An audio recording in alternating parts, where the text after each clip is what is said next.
Welcome back, everyone, to another incredible episode of Chat with Dan here. Now, for today, we have on the show an incredible, super badass guest, the incredible, amazing, the badass, the superstar, the legendary, the one and only Ali. Ali, how are you today? Wow, what an introduction. Thank you, Dan. I appreciate it. I am great. How are you? I'm doing fantastic. And what better way to have an incredible, super badass Wednesday than to be chatting with someone as badass as you know what I mean? It's already an epic day. It's an epic day. Yes, absolutely. It's already it is what it is. I love it. And you know what, at some point, if I ever get the chance like to have like a face-to-face conversations now, and I get the chance like to have like a stage to it, I've been thinking about like to do like a more epic intro, to present the guest, perhaps like some fireworks every now and then, just to make it like more. That's a good idea. Or like I just like pop out. And then fireworks, something like that. We'll see what happens at that point. But Okay, well, I'm gonna be your first guest when you do that, okay? Count on it. Sounds like a plan. So welcome to the show. It is incredible to have you here. And I also want to thank those who are tuning in. Thank you so much. If you're new to the channel, don't forget to leave a like, subscribe, follow, helps a lot. But also in the description below, you're going to find all of Ali's social media. Let's follow her. But also let's discover why she's super badass, right?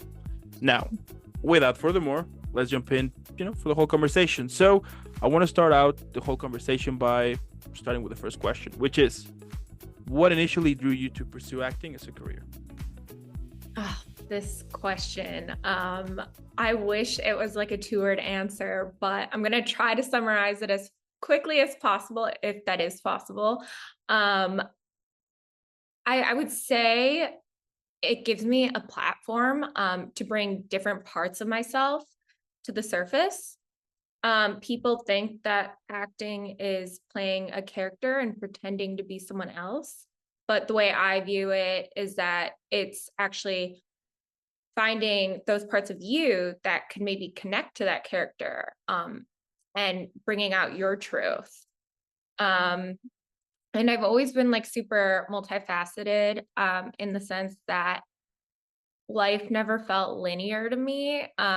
Like if I had to describe life, it's more of like a zigzag shape, kind of like a roller coaster.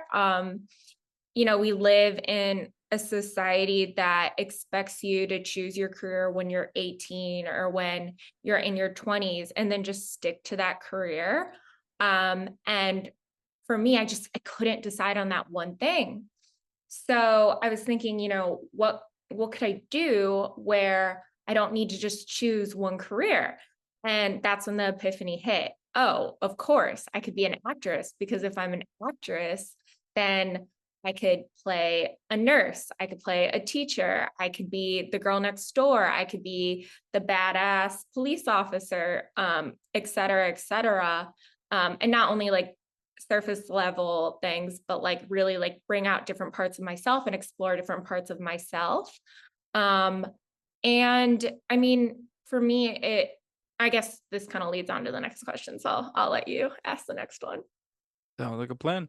I mean, it's amazing, right? Like when life, it's, you know, it it looks like sometimes life is giving you signals or is like showing you like where to go, but it's up to you to actually listen, to actually pay attention to it and go for it, or go the other way around. But if you go the other way around, you will still have signs every now and then telling you like that you are in the wrong way. You know what I mean? Right, absolutely. Like whether you feel that like in your gut or whether there's just this voice inside your head that you can't really turn off or quiet down. And that's your intuition, that's your third eye, and that's when you have to follow it, whether you like it or not. Yeah, that's the thing here. So I'm glad you were able to follow your own path. That's cool. That's like badass level one. Just saying. You're hilarious. You're making me blush, but it wasn't that badass to begin. And I'm not gonna lie. When I say it out loud, like it sounds like I knew quickly, and it took me till I was 24 to really admit to myself that, okay, this is what I want to do, and I'm going to actually do it.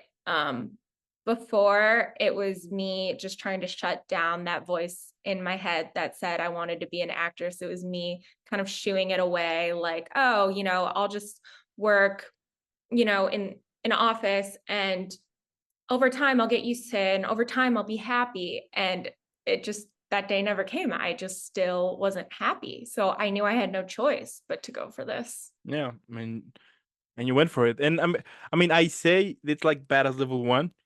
Here's the reason, because I mean, I've met people that they just don't want to take that jump. You know, that they actually know that that they are capable to it, that they would, yeah, that they could actually give it a shot, but they are afraid to. You know, they are afraid to of the typical what if. You know, what if it doesn't work? What if people don't like it? What if, whatever reason.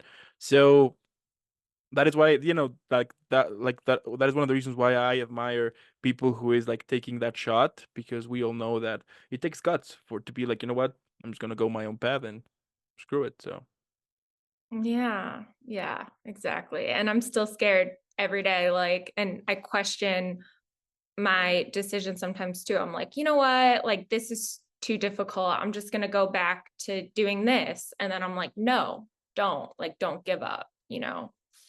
that's the thing here, and you're making it happen. And I'm pretty sure that if your 10-year-old version will see you now, I mean, she will be screaming out of excitement to see, that you were able to follow your own path. I actually feel more connected to my 10-year-old self than I have in a really long time, because I feel like with acting in particular, and really just like all of the arts, you really are connecting to your inner child, right? And there's something to be said with that, because we're conditioned over time to be adults and to grow up.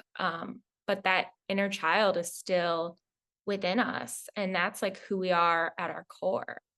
Totally. And it's important to actually listen to it every now and then, you know? Exactly.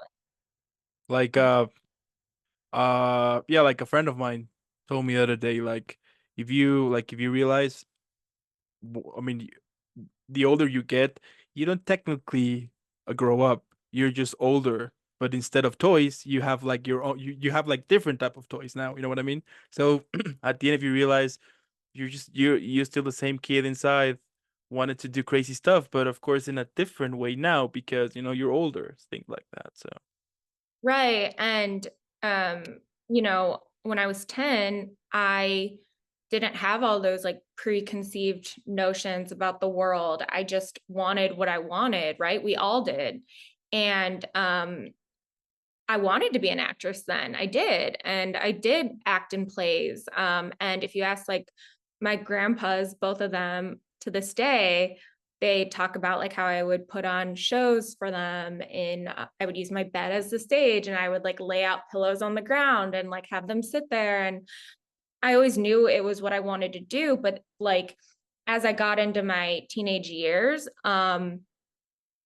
things happened that made me feel like I wasn't supposed to be an actress. Like I, well, I won't get too into it because I think it'll be a question later.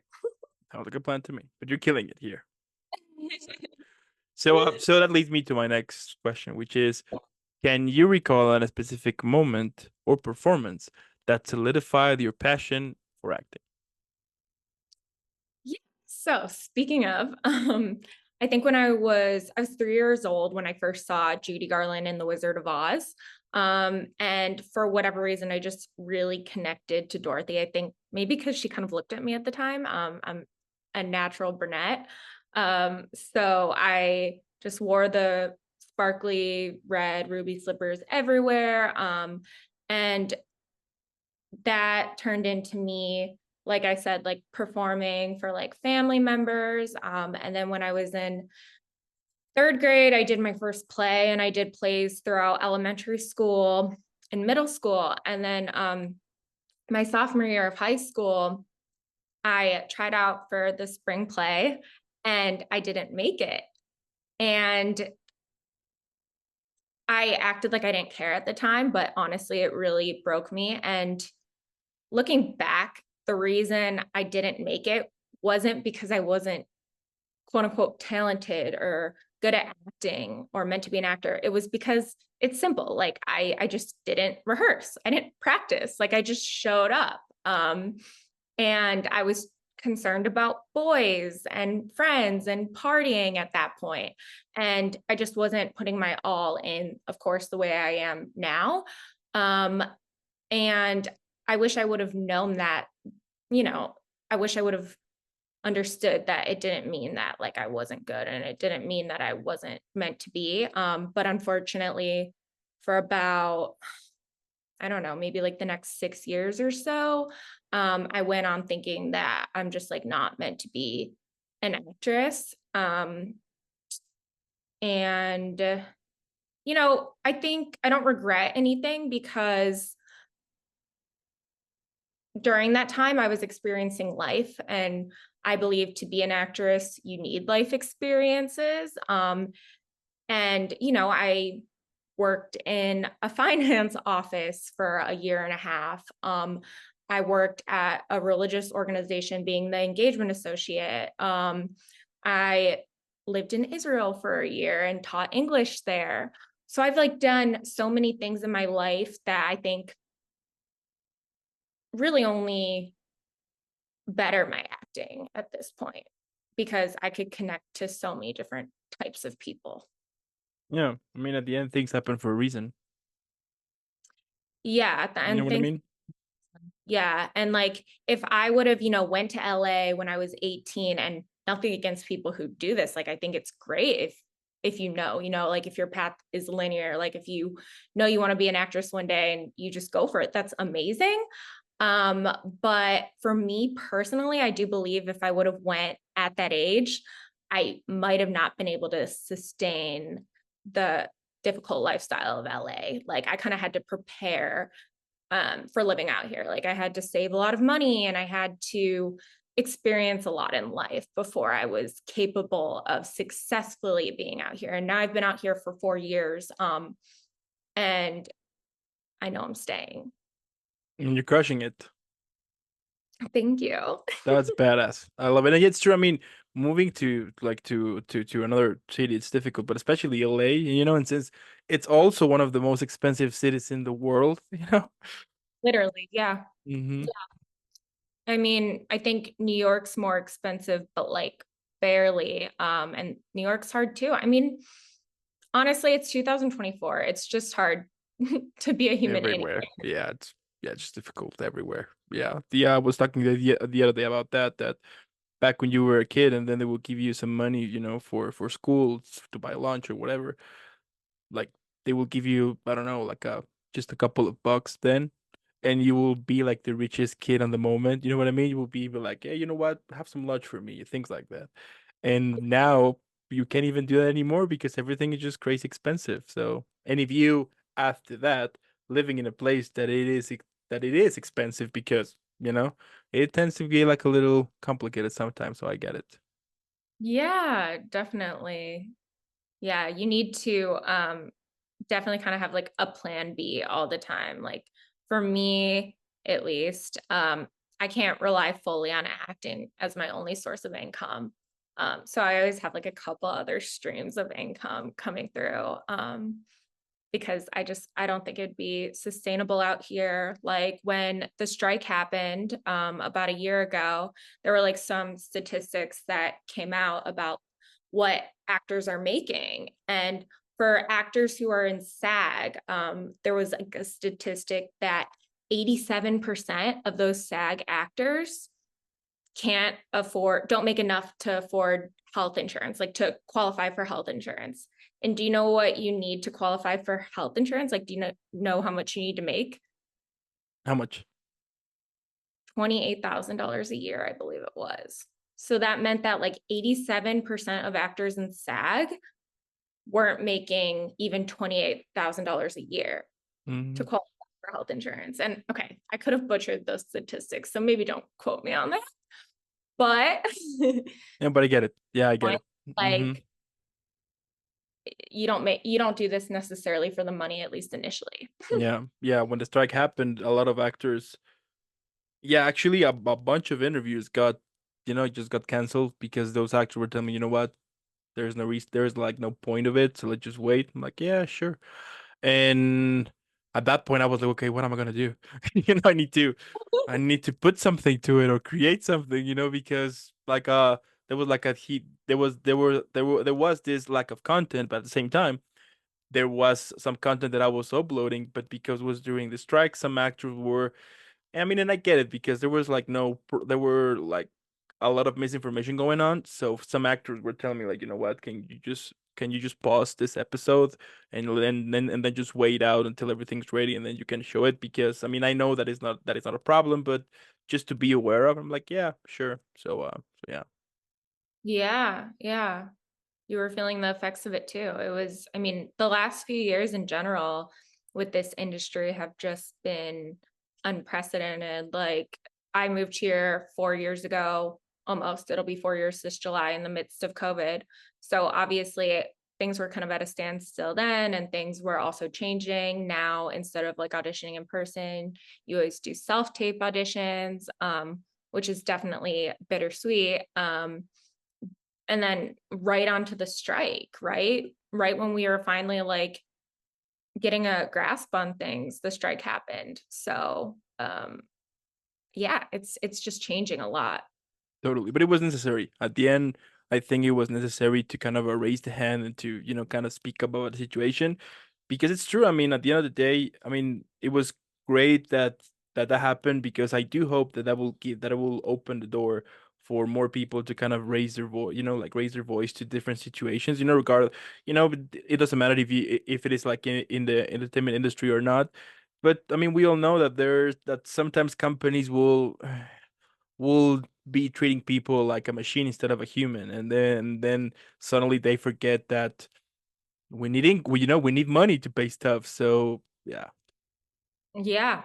Yeah, absolutely. I'm glad that it like raised awareness for what a lot of people in this industry face on a day-to-day basis because a lot of times too like the general public or at least from my knowledge when they think of like an actor, they think of, you know, Julia Roberts or Robert De Niro, like people who have a lot of wealth because of their success. And of course, like those people are out there, but once again, not a real statistic, but 99.999% of us, that's just not the reality for us.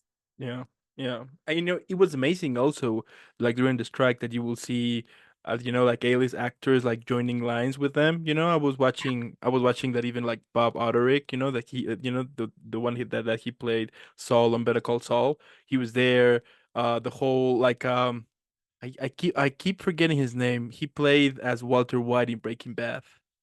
Oh, Bryan Cranston? Brian, yeah, he was also there, you know, so that was pretty cool, and it was amazing the fact that they were able to kind of to show support because at the end of the day, sure, perhaps they don't worry much about that because their financials are perfect, but the fact that they were able to present themselves and gather their name to it, you know, it also gave like a more awareness to everyone. I mean, I remember that even some friends here who, you know, who follow A-list actors on their social media, they were asking me like, "Hey, do you know more about this strike going on?" I was like, "I actually do know about this strike."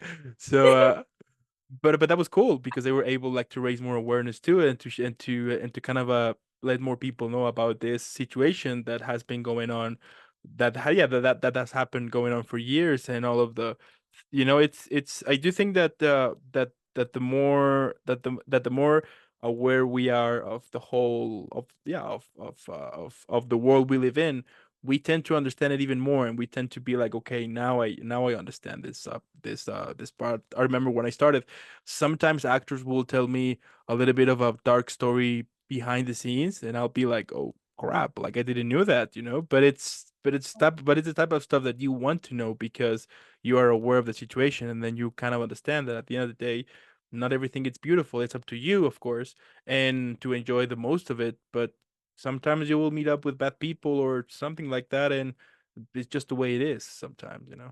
So Yeah, no, and that's why it's so great that there's people like you who are dedicating their time to raising awareness about these topics. Like my mom, for example, living in Ohio, she listens to a podcast actually really similar to this all the time, listening to actors talk about the industry. And of course, my mom says she's like learned so much from me about the industry, but she's also learned, from them that even if you are an A-lister, you still don't necessarily know when your next job's going to be. Like you're still always thinking, oh my God, what if this is my last time working? Or what if, they're going to typecast me? Or, you know, as an actor, you're always applying for jobs, you're always auditioning, and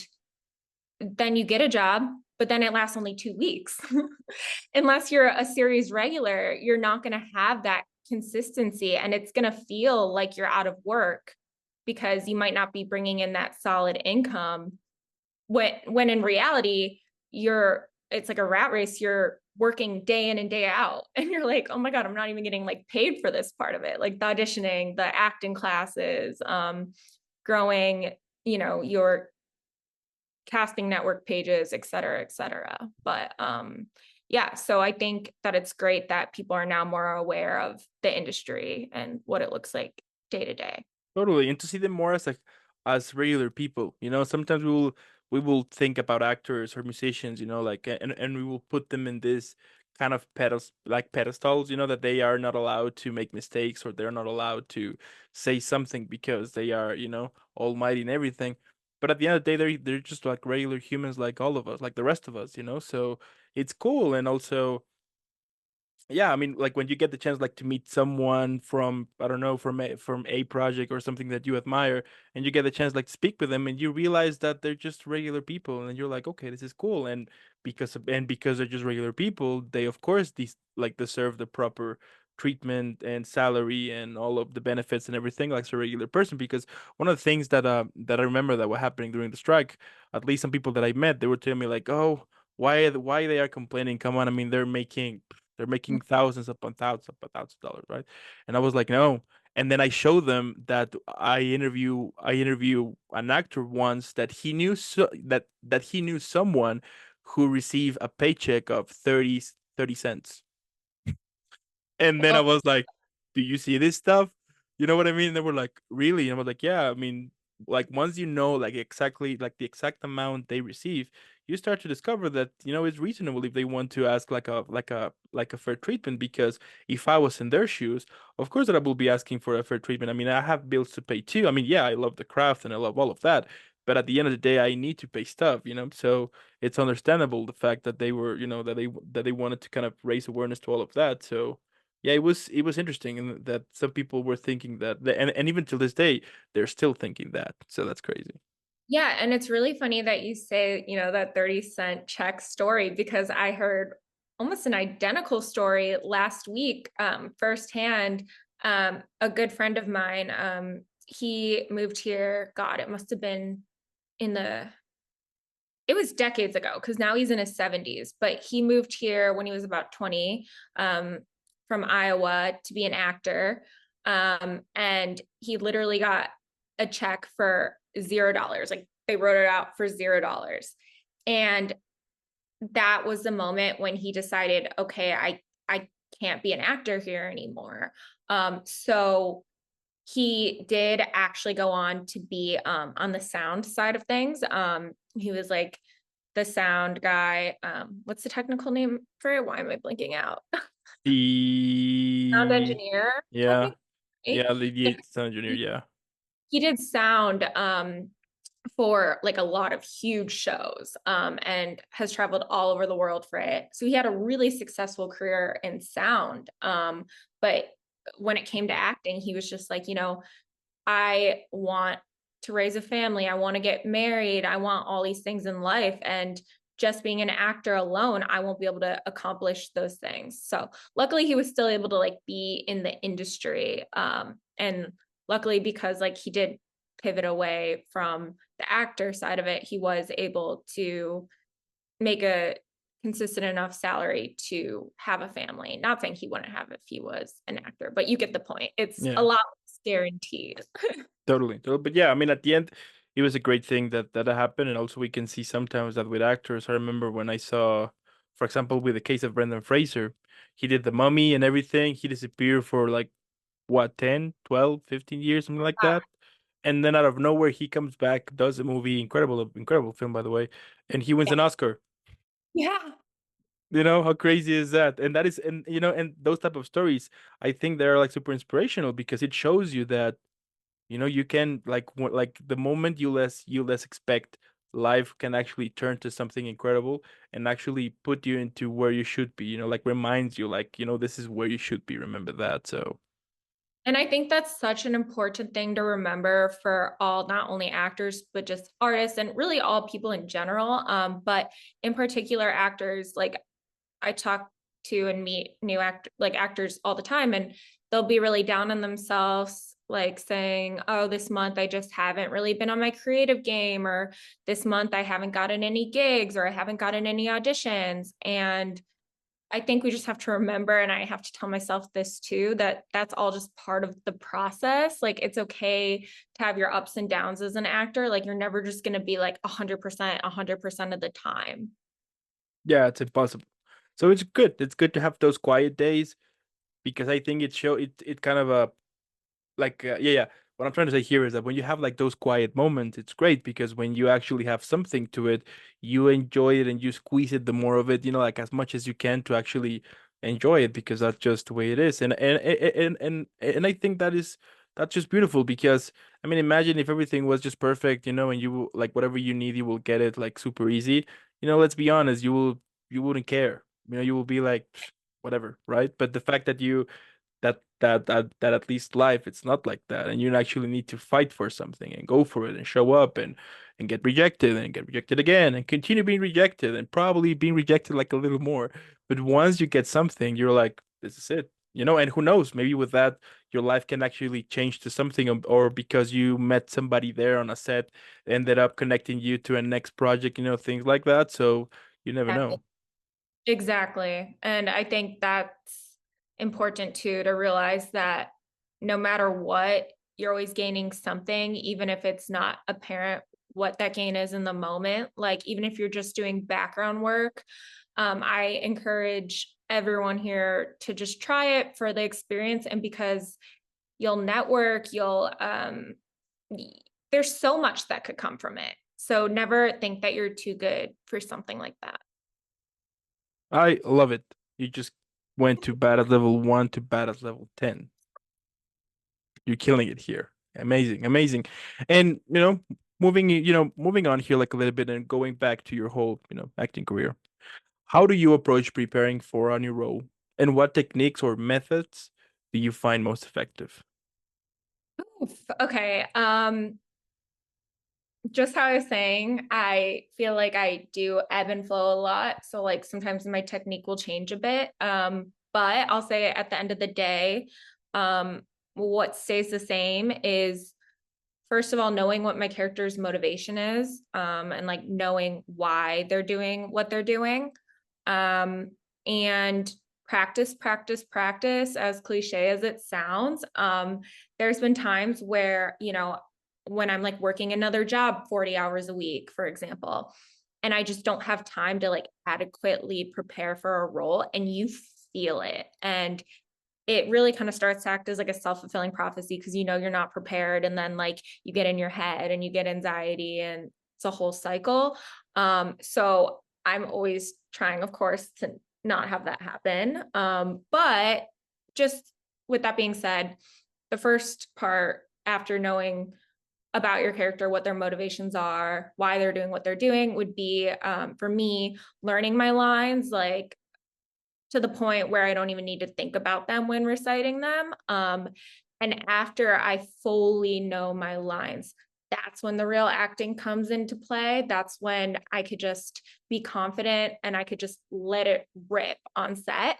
And after knowing my lines and really knowing like the backstory of the character, I don't do much else to prepare. Like I'm very careful not to plan my every move when acting, because then it's less authentic, right? Like you need to, for me at least, come from, whatever I'm doing while playing that character needs to come from deep within, right? Um, and in order to do that, you can't plan. Like it has to be a surprise. And that's when it's going to be your actual instinct at play. Like that's when you're natural. That's when it's going to be real. That's when it's going to be relatable. That's when the audience is going to be able to connect when it's coming from your gut, from your instinct. There you go. And that's Ali's method. I think so. Yeah. I mean, when it comes to learning lines, like I honestly will just like call my mom up and be like, "Hey, can you quiz me on this script?" Or I'll just like write down the lines again and again till like 2 in the morning.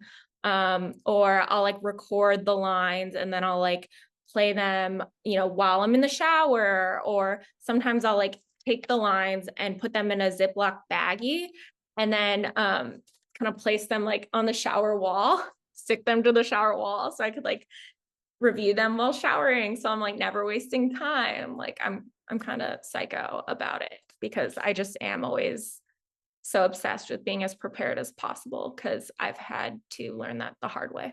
There you go. And that is amazing because what ended up happening is that every now and then when we see you on something, we already know that you're giving your 100%. So For the most part, yeah. There were in some of my earlier work, it's hard for me to watch because I'm like, oh, I could have done better if I would have, better prepared. I think a lot of actors feel that way. Like it could be really painful to watch some of our earlier work. But you just have to think of it as a learning experience. yeah, I think everyone who shows who shows themselves in front of a camera has the same thing. I have the same thing. I can't watch my first videos because I get terrified, like, like what happened here? Why did I say this? Or why did I, why, like what I was thinking at that point. So I tend to be like, it was cool, it was amazing, learn from it, move on. Like now, you know. Exactly. 100%. You get it. So yeah, I do think that that is one of the things that happens to everyone who like does who does that type of stuff. I mean, it's difficult sometimes, so I get it. Yeah, I think when it comes down to it, that even though looking back, it might have not been perfect in the moment, you were trying your best. So just don't be too hard on yourself because you were doing all you could do in that moment with the experience that you had. Totally, yeah, I like that one. Sure. I'll be making sure to repeat that in my head every now and then. Mhm. Totally. You, we just can't be too harsh on ourselves. I have to Yeah, remind. That's why I do a lot of yoga to just try to like find that peace in my head. yeah, it's important to be it's important to be gentle with yourself and not be too hard to it, because sometimes, I mean, let's be honest, perhaps you you put your attention on something that people just don't care. You know what I Yeah. mean? It has happened to me a lot of times that like that I'm like, no, I should be like doing this or like put this, and I spend like a lot of hours trying to perfection something, to putting it to perfection. And then once I realize just nobody pays attention to it, I'm like, ah, crap.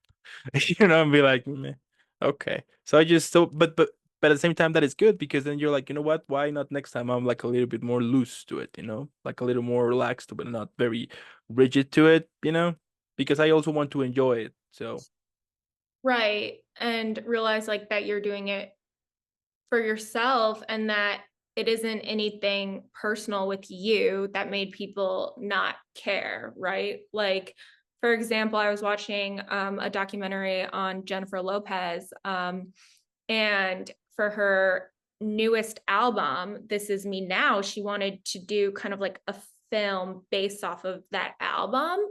Um, and she cannot get any of the streaming services to produce it. Like she could not get the money to produce this. And she ended up having to just pay out of pocket. And if you look at the reviews for it, like they aren't great. Like the people didn't love it. And then she was gonna have a tour called This Is Me Now, and the tour got canceled. I'm sure you heard. mm, So, and she's Jennifer Lopez. Like she's legendary in so many ways. She's been around for so long, but like for whatever reason, that just maybe didn't connect with people. So you definitely can't take it. I know for me, I can't take it personally if not everything connects because it literally happens to every single person, literally, no matter. mm. Yeah, I mean, we have seen like a lot of time. Yeah, a lot of times too. They will release either this incredible film and people just hate it somehow. Yeah, And that's just the way it is. You can't. I do have. I do think that you can't take it personally. Because if someone didn't like it, they have the reason. Sure, it's their point of view. That's fine. But right. but you don't have to let that to affect. I mean, of course, it's hard to kind of let yourself go from critiques and all of that. Of course, it's difficult. But I think at the same time, it's part of the process for you to kind of develop this tough skin and be like, you know what, people might not like it, sure, but you know, that's just the way it is. Perhaps next time I'll be sure to give like I don't know, like even like 100% next time, or do something else to it, and maybe with those experiences you are able to kind of learn like a little bit on how to go for the next one until it becomes bigger, or perhaps not, but just the way it is. So Yeah, and for me, I'm not sure if the pain of that rejection or like the pain of it necessarily gets better or feels like less hurtful. I think for me, it's more just like my perspective shift that yeah. changes. But like in the moment, it still sucks just as much, Yeah, I And mean, it's understandable. You yeah, know, nobody likes being rejected. Let's be honest. I mean, if there's right. someone, if Thank there's you. someone who either is listening to this or watching this and is like, no, I love being rejected. Wow, because for the people that I have met, no one likes me, and it's just the way it is. But as I said here, I think the important stuff is to realize that you're doing it for yourself, right? That you're doing it for your own reasons to it, and if they don't choose you for a specific role, well, maybe it was just not meant to be. And I think that is Yeah. good, because sometimes what I have discovered is that if you sometimes force something, like really forcing it tends to land horribly. It tends to like really ended up being like super bad. And then you're like, why I just didn't listen to myself the first time and just walk away and be like, you know what, to the next thing. So Yeah. No, 100% agreed. totally. I love it. And what has been the most challenging role you've undertaken, and how did you overcome those challenges? Um, with the feature that I starred in about a year ago, but it came out in January maybe. So recently. It wasn't so much the role that was difficult. It was more so the circumstance. Um, it was very low budget, like it was a low budget indie feature. And there was like honestly a skeleton crew. Like it was myself, like the other cast members, the director slash producer slash writer, um, and then the cinematographer and one PA. Um, so I had to do, not only did I have to like star in the film, I had to do my own makeup, I had to do my own hair, I had to do my own wardrobe. They were using my car to film it. So I also had to like drive while acting. Um, and yeah, it was a challenge because I felt like I had to like play a lot of different roles while trying to act while working a 40-hour a week job, while I had just had a work trip the week before. It was like a training for my account manager job. And the week before that, I had my sister's wedding in Cabo. You get it. There was a lot going on. And that's definitely one of those films where I watch it and it's like hard to watch. But I just like learned so much about like, I just learned a lot about like preparation, kind of how I was saying. Um, I just wish I was like better prepared for it. And also, what was I going to say? Now I'm blinking out. Oh God. Da. Oh yeah. I think what I was telling myself, like while filming, to just get through it, was that I am meant to be here. Like whether this wins an Oscar or not, which obviously it wasn't going to, but like, you get what I'm saying. Like whether it's amazing or not, that's not the point. Like the point is like this is part of my journey. I am meant to be here. The director actually wrote that role for me. So he wouldn't have written it for me and wanted me in it if it wasn't, if I wasn't a good fit. So just like reminding myself of all of those things. Yeah, and then also another film that I shot last February, it was just a short, but that was difficult because the whole entire story took place over one night. Um, but throughout that night, my character shifted emotions like multiple times. So it's kind of like a roller coaster of emotions. So it was like very like multi-dimensional. Um, and yeah, it was just a lot. I haven't seen it yet, but I hope it turned out okay. Yeah, I bet it was crazy. I mean, I'm super sure that by the end of it, you just wanted to go to bed. Yeah, honestly, it was like a 16-hour workday, so that didn't help either. Like the fact that we also shot it in one day, it took place in one day. And at that point, I was just so exhausted by the end of it. And sometimes when you're on set for so long, you just start to kind of almost become delusional. Like you almost feel kind of like dizzy, drunk in your head, even though you're not, you're completely, Hmm. but for me at least, I'll feel kind of disoriented, like have to remind myself like where I am, what I'm doing. Um, so it's really wild having to work under those circumstances, but it's also really empowering to know that I might have felt like that in the moment, but I still got through it and I still had a great time. So you really feel like after doing that, you could conquer anything. Totally, totally. And it's yeah, it's sometimes it's a little it sucks. Like whenever you feel that tired and you Yeah. can't sleep because you're doing something. And when you go to bed, you just can't feel the same way as tired as you felt before. You know what I mean? Yes, so it's like you were over exhausted to the point of being in this like weird delirium manic Yeah. state. Yeah, you just start to see things or to actually think that you actually did something, but once you realize you haven't done anything, you're like, did I just, did I just did this or wow? Yeah, like your brain starts to yeah, it starts to like play tricks on you basically. Yeah, that's how I felt. So honestly though, because of what the story was about, I feel like that kind of added to my work. And that's like what my acting teacher, my last acting teacher always says. Like he says that for every actor, whatever they're worried about, like whatever they're self-conscious of, whatever their flaw might be in their own opinion, always ends up being that standout characteristic about them. Mm. I'll give you an example. For me, sometimes when I get nervous, my eye twitches a bit. And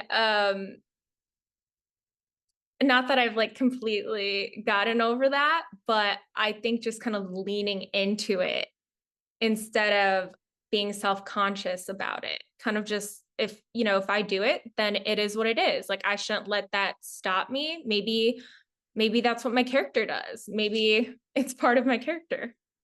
Instead of like being worried and being like, okay, I'm not going to do this because I'm too afraid that like I'll twitch on camera. Like you never know. Like it could be what gets you the next role. Hmm. Interesting. I mean, we all have our own things going on, you know? Yeah, exactly. Like every person has that one thing. Yeah. Yeah. For me, for example, if I get angry, I get sleepy. Interesting. Yeah, so for example, I get angry and I'll react to it, right? But the second it's done, like not joking, the second it's done, I just feel sleepy. I just need to take a nap like instantly. Like instantly I just need to take a nap or eat something. Like there is a picture of me somewhere. And there's a story to that picture because in the picture you will see baby me just sleeping, biting a slice of bread, right? And the story behind to it is because I was arguing about I was I was being a baby basically, complaining and do all of that type of stuff. And my mom told me that she just grabbed a slice of bread, put it into my mouth. I start to chew on it and be like, you know what, this is good. And then like slowly I started to, like to sleep. And even till this day, like I'm not gonna lie, if I get angry, I know perfectly that once I'm done, I'm gonna get sleepy. So I tend to be like, you know what, no. So now I choose now. Like where if I'm gonna get angry, choose where, because otherwise you're gonna look Yeah, sleepy all day. So that's true. It's also just like bringing awareness to it too. totally. So that is like one thing like very that distinguish my character, that I just get sleepy after I get angry or like very emotional to something. Instantly I get sleepy. Like I need to take a nap to kind of recharge batteries to be like, okay, I'm good to go. Otherwise I'll be like, like all the rest of the day be like, so It's almost like your body's fight or flight response to threat, right? Like it's yeah, after you fight, you flight and you're just out. but maybe, yeah, and also one, yeah, somebody once told me that maybe that also because maybe because I'm putting like too much emotion to it, Yeah. like my body gets tired. And I mean we all have experienced that suddenly that perhaps physically you are not tired at all, but mentally you are devastated. I know you just want to take a nap. And it's also at the same time important to listen to your body every now and then, because I mean we're not machines. And it's important to realize like when you should stop, like know your limits basically, and pay attention to it at the same time. So Yeah, definitely. totally. So yeah, I get sleepy. That's my one thing. I mean, those who know me well knows that if I get angry, they're like, she's gonna sleep now. And has happened every now and then that suddenly in the middle of in the middle of the house party, I'll be just crashing in the couch, like, like putting myself comfortable to it. And if it's cold, oh, it's beautiful, because you try to find like your warm place to it and be like, okay, I'm just Yeah. gonna take a nap for a while. I'll be right back. So Like if you're really angry, don't worry, he'll be passed out soon. yeah, it's like that. So that's cool. You know. Right. But yeah. And tell me, are there like any rituals or routines that you follow to get into character before filming or performing? Well, because of how spur of the moment getting a gig could be, I try to always be on my game. I try to always be prepared. Like I'll give you an example. A casting director reached out to me the night before last week for that commercial that I did. Um, and then he said, "Oh, just kidding. They actually chose someone else." And then at 1 in the morning, he said, "Okay, so that person that they chose may or may not show up. So we want you to still show up in the morning, and you may work, you may not work." So I literally didn't know if I was actually going to be working until I walked in that day. That's how spur of the moment it could be. Um, and because of that, I think I've just learned to, I mean, it's pretty, you know, typical advice in the way of like, I'll take care of myself by trying to do yoga 5 to 7 times a week. Getting facials once a month is a big one. If I have a particular role that I know is coming up, then what I do is get a B12 shot, Okay. which is like an energy booster. Yeah. And like I take my vitamins every day. But the B12 shot, when you actually, of course, like get it as a shot injected into you, then like you feel it a lot more. Like the effects are way more apparent. And I'll also get a Myers cocktail IV, which is a mix of calcium, magnesium, C vitamins, and B vitamins. So when the B12 works to kind of energize me naturally, the Myers cocktail works to kind of calm me down a bit. And, I take magnesium glycinate, I think that's how you pronounce it, a couple different types of magnesium, um, just because I used to be on antidepressants, and I'm no longer on them. So now I try to treat my anxiety with a more natural approach, because I found that being on those antidepressants, like I was on Zoloft, Lexapro, Mm. it made me kind of numb. And it made, because I was numb, my acting wasn't as good as when I wasn't on them, because I wasn't able to really access those emotions on them. So, yeah. Yeah, I get it. Hmm. Hmm. Yeah. And oh, I wrote down the answer for this one. I also usually will do like a juice cleanse. Yeah, that's pretty much it. So just like preparing on a daily basis, and then also like if I know, preparing the week Mm. before. Okay. I like it. It's natural, it's healthy. You are taking the healthy way. So that's cool. Yeah, yeah. I Yeah. mean, don't get me wrong, like I still will treat myself to, a glass or two of rosé after I complete a project, but for the couple weeks leading up to it, I try not to drink any alcohol, because it's, we all know what a hangover feels like, Oh and yeah. it's wild like how different even your face looks, from when you're drinking versus not drinking, like the bloating and just like how, for me at least, I'm not mentally sharp at all the next day after drinking. And I feel like with acting, you really need to be like on your A game mentally. Yeah, totally. No, yeah, I mean it's yeah, I mean we all been there that taking a little bit of an extra shot of alcohol might not be the best idea, you know? So, but it's good now, but but at least it's nice that you are kind of aware of that, and you're like, you know what, I'm just going for the healthy way because if I'm 100%, it's just logical that my performance and I'm gonna be there 100%, and not be like a little bit distracted to it or not being 100%, you know what I mean? Like actual there. So, Exactly. Because a lot of us, or at least people I've talked to in this industry, are like perfectionists. So it'll drive you crazy. Like when you're rewatching your work and you're like, oh, if only I didn't have that glass of wine the night before, then it could have been. yeah, totally. Totally. So it's nice. It's nice that you're going the healthy way. I Yes, love it. I love it. And tell me, can you share like a memorable on-set or backstage moment that left a lasting impression on you?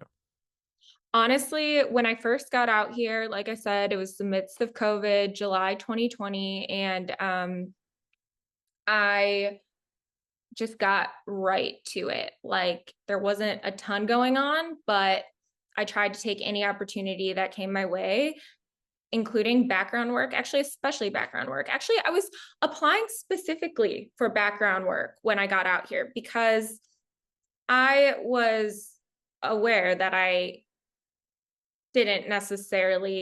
wasn't ready for like a big role, obviously. I had to get the experience first. So it was just background for a commercial, a mental health commercial. I was like a business person, but that wasn't what I necessarily gained from the experience. What I gained was just automatically feeling like I was like in this safe place around other people in the industry, because there was kind of just like this automatic understanding of one another, for the first time in my life, because it was like my first time really being in LA and experiencing other people in the industry. For the first time in my life, I felt like I didn't have to explain myself. Like I didn't have to explain why I was following this dream, or why I wasn't working a regular job. And I realized how they aren't in competition with me, these other actors. Like they're there to help me. They were just telling me so many tips about the industry. And at this point, I was so green that I remember just like writing everything down in my notes, like things that to me are so obvious now. But then I was so like wide eyed and like excited and not jaded at all yet, which that's something I try to work on, to not, get too jaded, because it's easy to get jaded out here. But I was the opposite of jaded then. And I was just so excited and so grateful that everyone it felt like everyone was on my team. And that's honestly been pretty much most experiences on set since. Like everyone's just a team out here, like contrary to what you would think.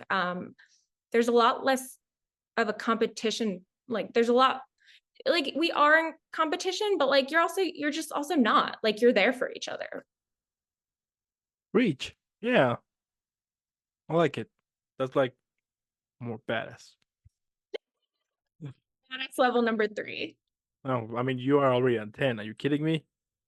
I feel like we might be on record or we might be on track to hit that record We interview time. might. We might. We'll see what happens. We'll see what happens. Um, yeah. And tell me, like, how do you balance portraying a character authentically while still bringing your own unique style and personality to the role? Um, oof. Okay. What did I say for this one? I kind of already went over this a bit, what I wrote down for it at least. But I think going back to the idea of being truly honest with myself, therefore not planning things out in advance, like not planning out every move that I'm going to make, rather just making sure that I am set on the backstory for the character. I've done my emotional prep. I know my lines. And then when that moment actually arrives of being on set, just completely having that freedom to explore. And yeah, just making sure that I'm not locked in. I think you kind of touched on it. You said that if you force something, then it's not going to be authentic, right? So just making sure that I'm not like forcing it, that it is authentic. And in order to be authentic, you have to be honest, right? So just being true to myself, even if like being true to myself one day looks different than it does another day, right? I mean, we all have different circumstances in our life that could change like our mood or change our energies, but realizing that it's okay to like feel different from day to day. Just be honest with yourself and bring that part of you to the table. Yeah, make it. Yeah, just go for it. So Yeah, and even if like yeah, so I could go on about it for a while, but I think that's the gist. sounds good to me. I love it.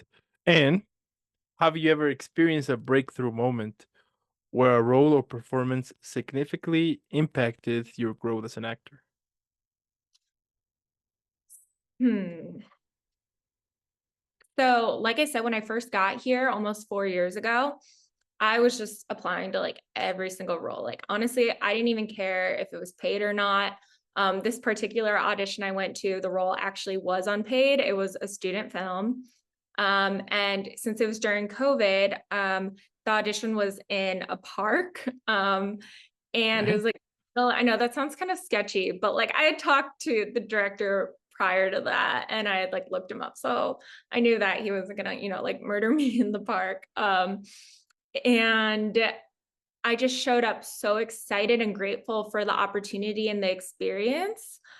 Um, and at that point, I had no acting lessons. Like the last time I had acted was, back in high school.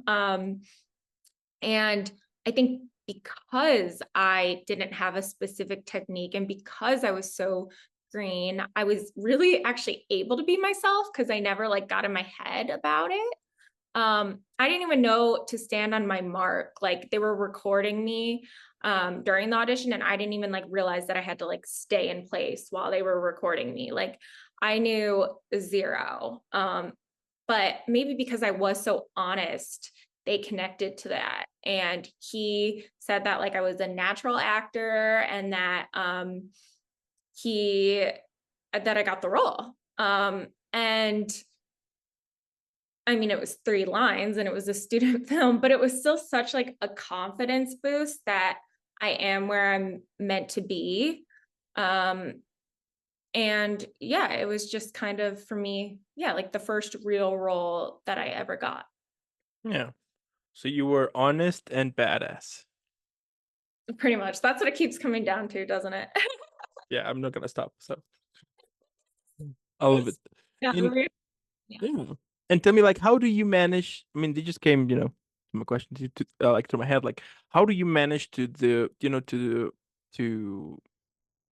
differentiate? Yeah, or like to notice when it's like a real audition and a sketchy one, or like, there's something wrong with this.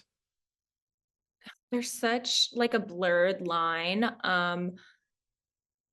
Well, it was very rare, especially during COVID, to have in-person auditions. So I'm actually kind of shocked that one was in person. But it still is. I wish more were in person because most of the in-person auditions I've had, I actually get those roles because you're able to, talk to the room and you're able to connect. And then like if there's something wrong, not wrong with your performance, but if there's something they want you to adjust, then you could just adjust it on the spot. So, And that's always a really good quality in an actor, like when they're able to just adjust their performance on the spot and actually take a director's notes. And they see that in person because you have the opportunity to do it unlike a self-tape. But um, I would say, okay, when I first got here, there was an audition that I got where it was a character sending nudes. okay. And that's what he wanted for the audition. He wanted to see what you look like snapping nudes.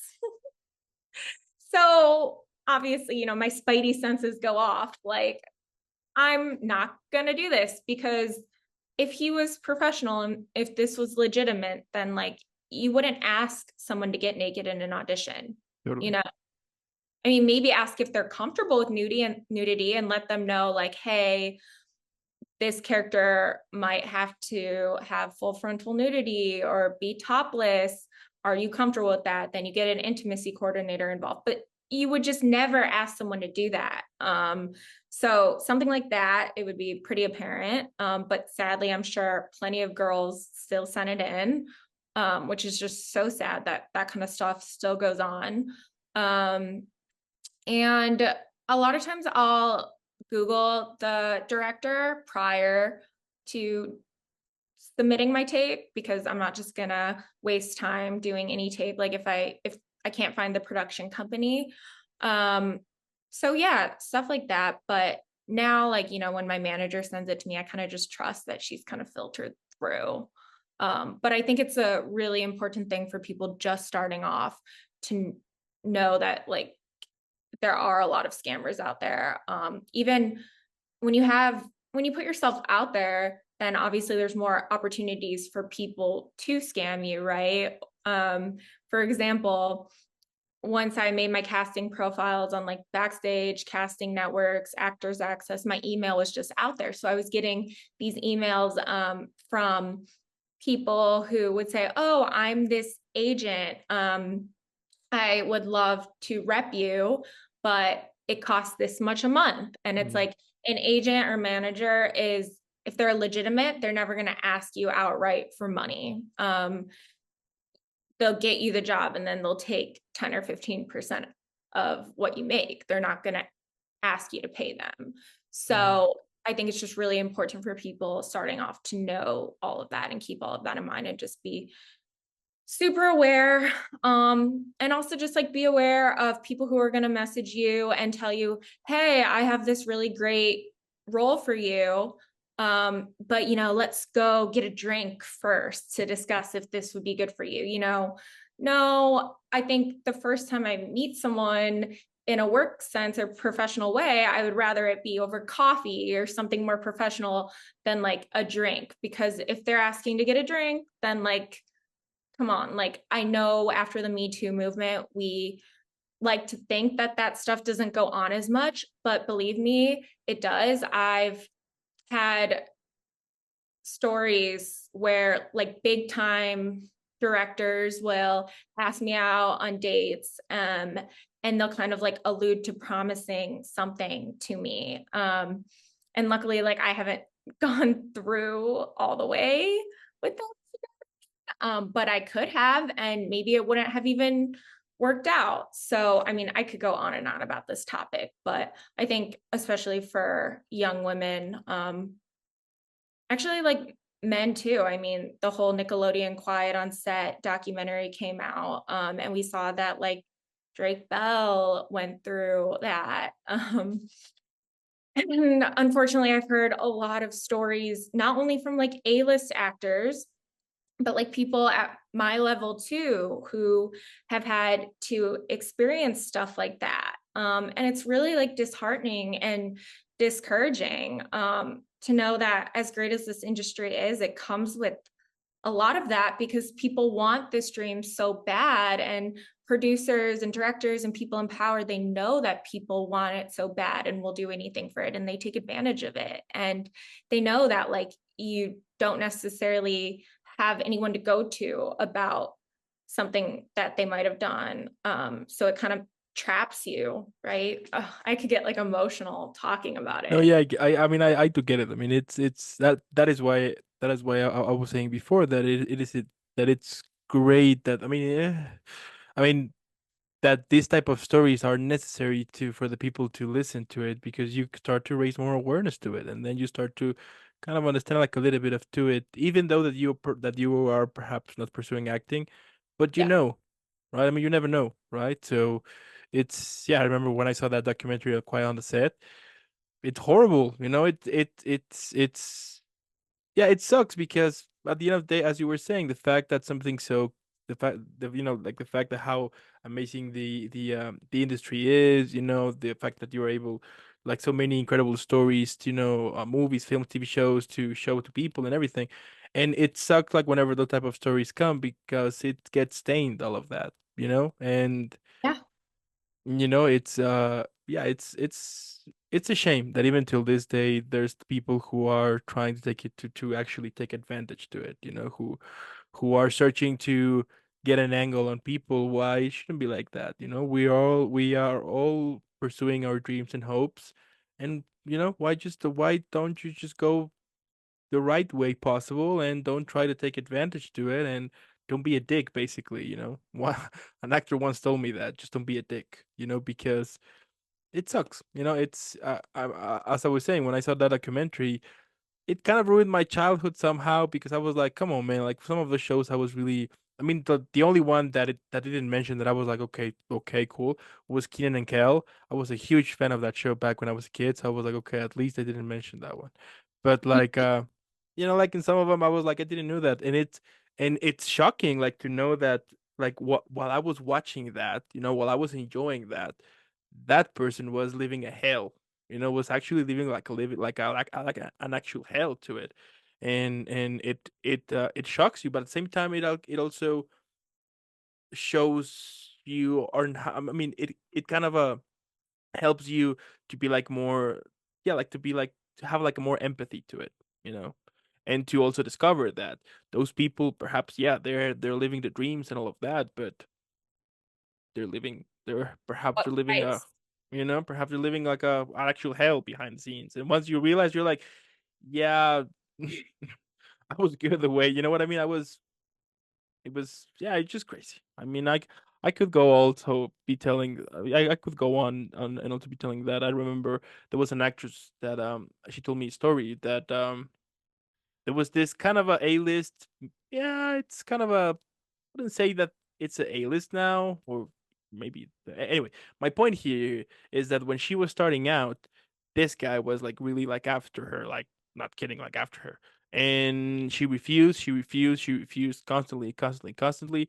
And what ended up happening is that this guy basically make her cancel her for a while, So she wasn't able to get a role or even to audition because since he was already kind of to getting it to be like an A-list, he knew people, and due to that he was just saying like a lot of crazy stuff in order for her to actually prevent her to get per- like to perform. I mean, thank God she was able to kind of switch the whole thing, and now she's performing and like do all that type of stuff. But for some time now, she was constantly fighting this because this guy was just canceling her because she refused. So it's crazy, and And it makes me wonder, like, why would you do something like that? If you want to, it doesn't, at least to me, it doesn't make any sense. Why would you actually go after someone that bad to actually, um hurt her career or hurt her passions to it, Yeah, You know what I right. mean? Like, Right. Yeah, it's like a power trip. Um, I mean, I can't even begin to really understand the psychology of that side of it, I suppose. I could just understand like being on the other side of it. There was a time where I had gotten a role and it was like a pretty big role. It wasn't like the lead, but it was like supporting. Um, and we were at rehearsal. And there was like a sex scene in it, but like it wasn't explicit, we didn't have to like take our clothes off or anything. But the director wanted us to still like practice it again and again. Even like with clothes on it, and he was like watching, and then he wanted us to make out as we were gonna make out in the film, like, and he would be like, no, make out this way, no, do it that way. And it was like making out boot camp. And it's like, first of all, like, who are you to tell us how to kiss? Like, I understand like you're the director, but like there are it was just limits. uncomfortable. And then he like took us aside, each of us, me and the guy, and I don't know what he told the guy. He took the guy aside first, and then he took me aside, kind of like, honestly, like a corner. And there was no one else in sight. And he said, you're not making out with enough tongue. Let me show you how to do it. And I was just like, no, like I don't feel comfortable with that. And he's like, do it, do it, do it, do it. Um, Basically, like I did, I ended up walking out and I didn't end up actually going through with that role, um, because I knew that there was really no way around that. Like he was basically saying like, because we hadn't even started filming yet, right? Like I had already gotten the role, but we had only started like the rehearsals, and I was really excited about it too. And it just sucks because of him doing that. Like I couldn't actually get to live out that role. But at the same time, I was like, okay, if I show you that I am gonna kiss you and like with tongue, you know, what else are you gonna try to do? Right. Totally. Like, Yeah. Yeah, you're opening the door to more stuff. Yeah. yeah, I just like in my head, there's just no way that was needed to add to the value of the film. There's no way that was needed. Yeah, no. I mean, no, not at all. I mean, your dignity comes first, so you know what I Yeah. mean? Yeah, and I still think about it a lot to this day because I wonder like if I did do the right thing by just walking out. But what was the alternative to make out with him? And that wouldn't have felt right either. So Yeah, I mean I mean, imagine this, that would have landed to more and more incredible, to big stuff and all of that and everything. And then at some point you hate your own success. You know exactly. what I mean? You know what I mean? I mean, I can understand that I can understand the fact of how ironically and sick in a way might be to hate your own success. You know what I mean? Like, because then I mean, I do think that once you start thinking like that, it can take you to very dark places, and then at some point to like very heavy stuff to, to actually overcome those moments that you thought perhaps or whatever. But yeah, I mean, the good thing is that you were able to say no and you managed to go, go in your own way. And it's better because you were able to say, you know what, no, I just wanted, I want to go this way, which is much better. And whatever happens, if at some point I get something big, it's because of my hard work. It's because of what I did, not for some, you know what I mean? So I do think that you took the right decision for sure. Otherwise, yeah, maybe you will be regretting of it every now and then. So Yeah. No, I mean, I totally understand too, like how that moment presents a really difficult decision, and I understand, like, how you could go either way with it. I think for me, I just, like, heard so many stories about the industry at that point, and I just didn't wanna have one of those stories necessarily. Yeah, exactly. That's the thing here because I mean we have seen it, for example, on this documentary Quite on the set that that is something that it's gonna stay that scar are gonna stick with them for the rest of their life. And it sucks because it sucks that something you love the most gets tainted by a situation like that you didn't know because either you were younger, naive, whatever, you know. It's not your fault. So yeah, it just yeah. Yeah, and just the fact that, like, this was only a few months ago, like, this happened in 2024, so I just hope that people know that this does still go on, like, what happened on Quiet on Set, I don't know if to that degree, but, like, similar situations or, like, what happened to me, like, a director asking me to make out with him, like, those types of uncomfortable situations still go on in 2024, even after the Me Too movement and to all different levels of this industry. Um, and I think it's hopefully gotten better. But yeah, it's just, Yeah. for Hmm. example, now they do have an intimacy coordinator for sex scenes. It's like an actual person getting paid Yep. to make both parties feel comfortable. And I saw a quote from Jennifer Aniston. She was like, "What's an intimacy coordinator?" Like, I've never even heard of that. I had no idea what that was.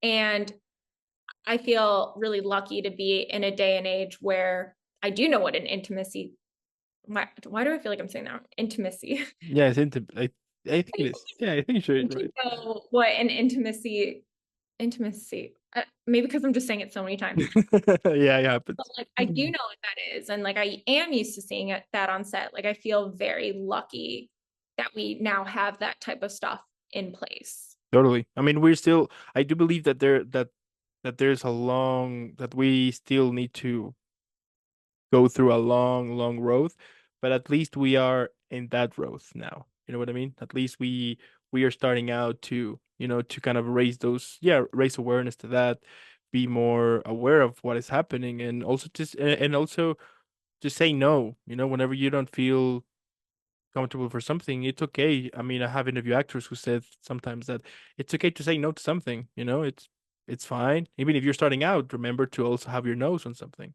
And yeah, I mean, I do hope that more and more and more awareness start to come to basically everywhere because at the end of the day, as I was saying before, I mean, we want like a fair treatment to it, and we want, yeah, we just want to be treated as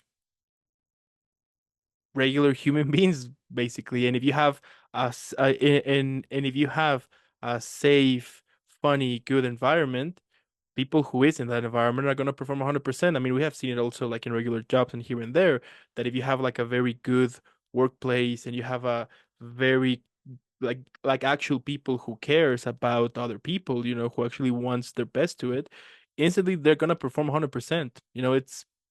It's just logic. So I do hope that at least in the entertainment they still go like even more aggressive, let's say, in those type of topics, and actually be more aware of everything and make everything more comfortable for everyone. I once interviewed also an intimacy coordinator, and she was telling me that it's super important to those type of scenes to make sure that okay, so we established this.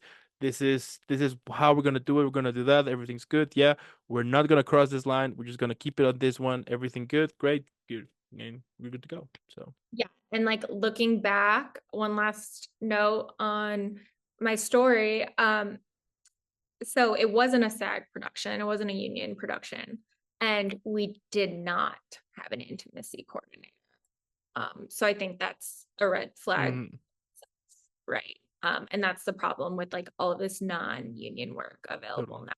Like, I think the union requires it, but it was non-union. There you go. And So and shows the to yeah, And to lighten up the mood like a little bit, I want to say that also another reason why you refuse that it's, I mean, you already know what I'm gonna say. It's because you're badass. Level 4. No level like, I mean, you're already like level 50 now. Well, there has been times where I have, not necessarily refused. Like I don't want to act like I have like a perfect track record, Yeah, but totally, I've totally. had lots of like muddled times and events. So that's why I can't, like victim blame at all because I literally can empathize with it and I've been there too. I But mean, I'm just sharing the story when I did say. yeah, totally. I mean, we all have those missteps. Yeah. We all have those, yeah, we all have those moments in which we fall like a little bit or go the other way kind of like a little bit and be like, oh crap, I need to go back. I mean, it's just the way it is. I mean, we're humans, we're dumb sometimes and we do dumb things sometimes, and Want not to, something bad enough or being under pressure. Like there's an array of reasons you why. know, it's just the way it is. So I do think that whenever that happens, like the key is not to be, as we were saying before, not to be so hard on yourself. Yeah. Maybe at that point you thought that it was the right decision and just live with it. Don't blame yourself for whatever decision you took that at that moment you thought that it was the right one, because you're not the same person as you were back then, at that moment. I mean, the person you are right now is not going to be the same one in the next few hours, for example. You know what I mean? So it's important to just not be so hard on yourself, and whatever happened, or whatever decision you take, you are, yeah, maybe you're not so agree with it, but at least you learn from it and be like, you know what? I've been there, know there. I don't want to be there, so I just gonna do something else. Or And in the end, obviously, this goes with that being said, but like you can't regret it because it led you to the path where you are today. Right. So exactly, exactly, just the way it is, just the way that it is, and that's life basically. So it's complicated. I mean, as I've been saying sometimes that, no, no, no, wait. The other day I was watching this. I don't know if it was a meme or anything. Was that it was saying that I just forgot. If I remember at some point I will tell you. But anyway, like the key, like the yeah, like the whole thing behind that meme or thing was saying that just that just go with it, go with it, enjoy life, and learn from it. If you took a decision that perhaps you didn't like the outcome, well, now you know that if next time you are on kind of the same situation, you know exactly what to do now. So that fly, oh my I'm gosh. hating it. I want to kill it, but I think I can get it now. Has it been the same fly this whole time? Yeah, I just see him fly back and forth. It looks annoying. yeah, it's super annoying. But I'm gonna get it at some point. It happened once or twice that I just get it. But I'm on your anyway, team. Yes. thank Anyway. you. But yeah, so that's the key here. Just don't be so hard on yourself. Learn from your mistakes or whatever decision you took and be better. Basically, that is something that I try to repeat myself every now and then. Like, be better. Like if you have the opportunity to wake up the next day, be the better version of yourself the the day be the day before to it. You know what I mean? So yeah, Yeah. epic. This is incredible. I love it. And tell me, what do you find most rewarding about being an actor, both personally and professionally? I would say number one is just meeting new people on a regular basis, whether that's on set or in acting class or people at yoga who I find out they're an actor. We just automatically have that connection. Kind of just, and I touched on this a little before, but meeting people and knowing that you do have similar paths, maybe different life events led you there, but like kind of this mutual understanding that you have of one another. You don't need to explain yourself because you're both here and you're both doing the thing. And whether you're just getting started or whether you're well established, just this like mutual feeling of like being connected because you're both artists. And yeah, I would say, you know, also when I meet people, I feel like I learn something from every single person, like, even if it isn't apparent what that is, I know that in some way they touched my life, as cliche as that sounds. And then outside of just meeting people, not just meeting people, but outside of that, I just love being able to do something new every single day, and not knowing, for example, like where this interview is going to lead, or, there's so many things that you get to experience that you can't even, you don't know what it's going to be before. So you can't even like put words on it, because it's just so fresh and new. And yeah, it's just, yeah, new experiences. Yeah, but isn't that great? Like basically just go with it and see where it takes you, you know? It could lead you sometimes to very incredible things and yeah. Yeah. Yeah. I love the surprises, I would say. Yeah, And and that getting go on. that in my ways, because I have like I love stability. Like people want stability. It's natural for us as humans to seek out stability, and natural for us to want to know where our next paycheck is coming from, because it's a survival mechanism, right? But at the same time, for me at least, it's more rewarding to just keep having those surprises and know that no matter what happens, I'm going to be okay. Epic. Like that's like even like more badass. I will be interrupting this mic. No, but that's incredible. And you know, as I was saying, I mean, that is like the whole beauty about life, you know, the fact that you know, it's like moments like this that you get the chance to be like, you know what, this is actually, you know, this is good. You know, I'm actually enjoying it. You know, I'm actually having like a good experience, like a good moment, you know. And Yeah. I mean, I mean, like for example, if you have told me 5 years ago that that I would have been doing this, I would have been telling you you're crazy, get out of here. You know, I was like the shyest person.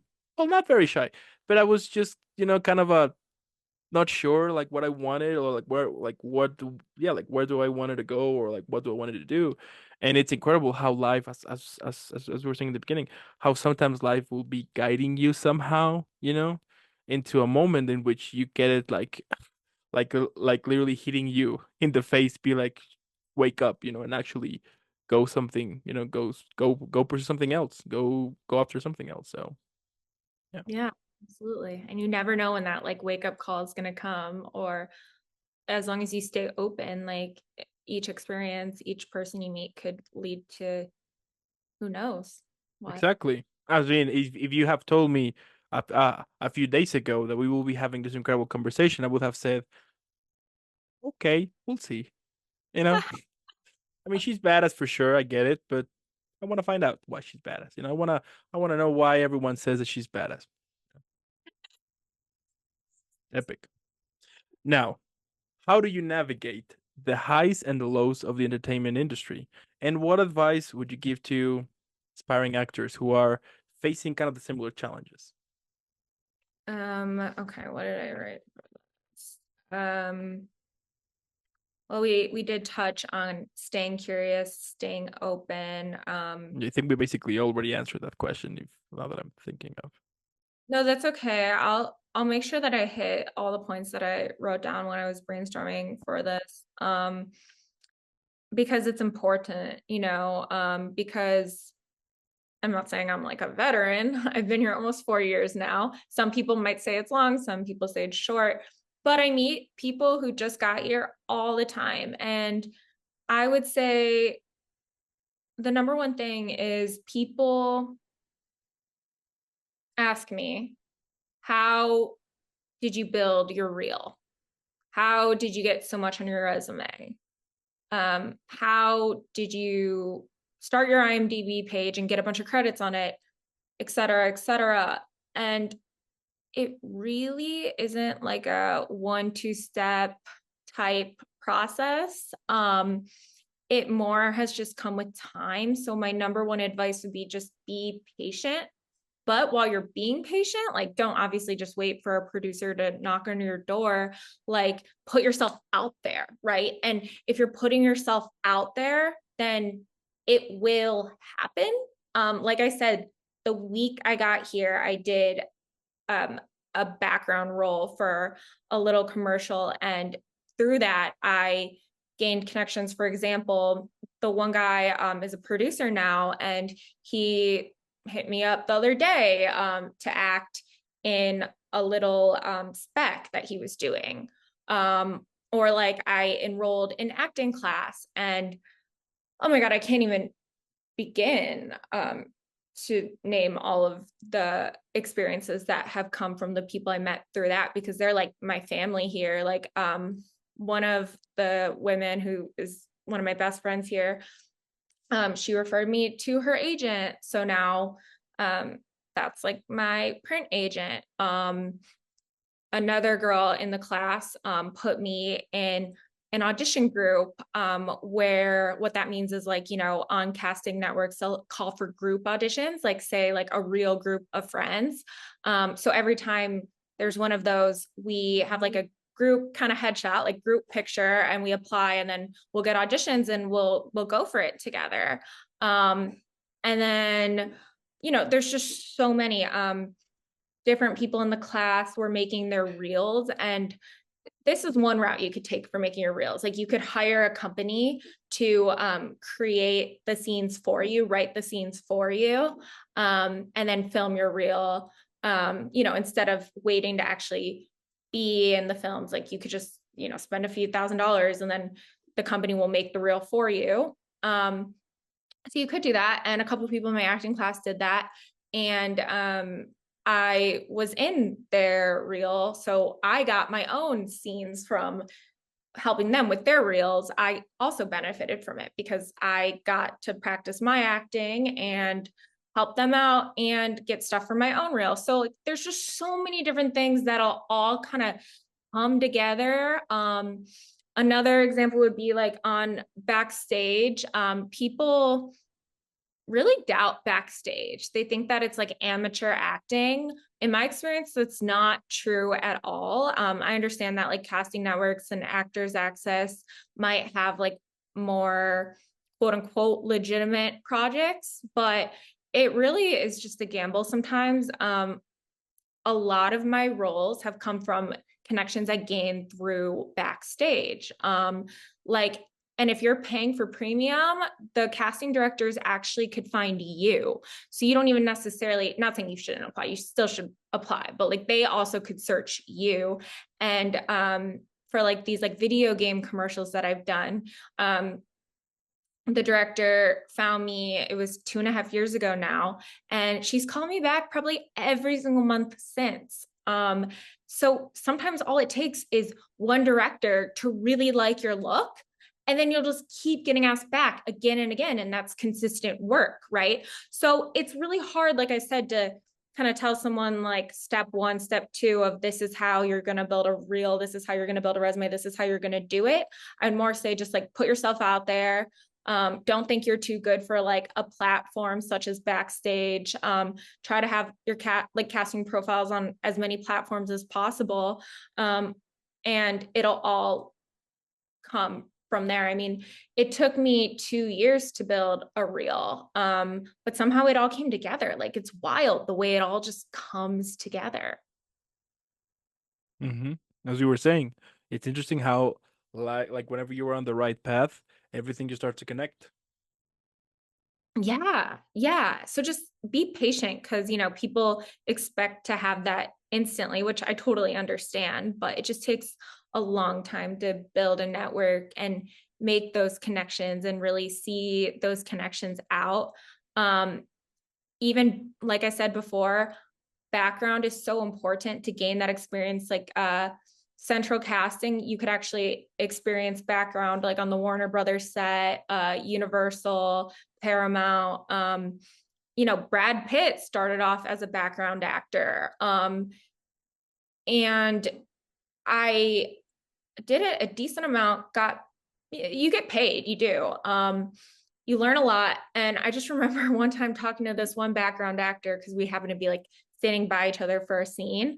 And I was telling him because I was all gung ho, it was like my first year here. And I was like, I just love being on set and I love meeting new people and networking.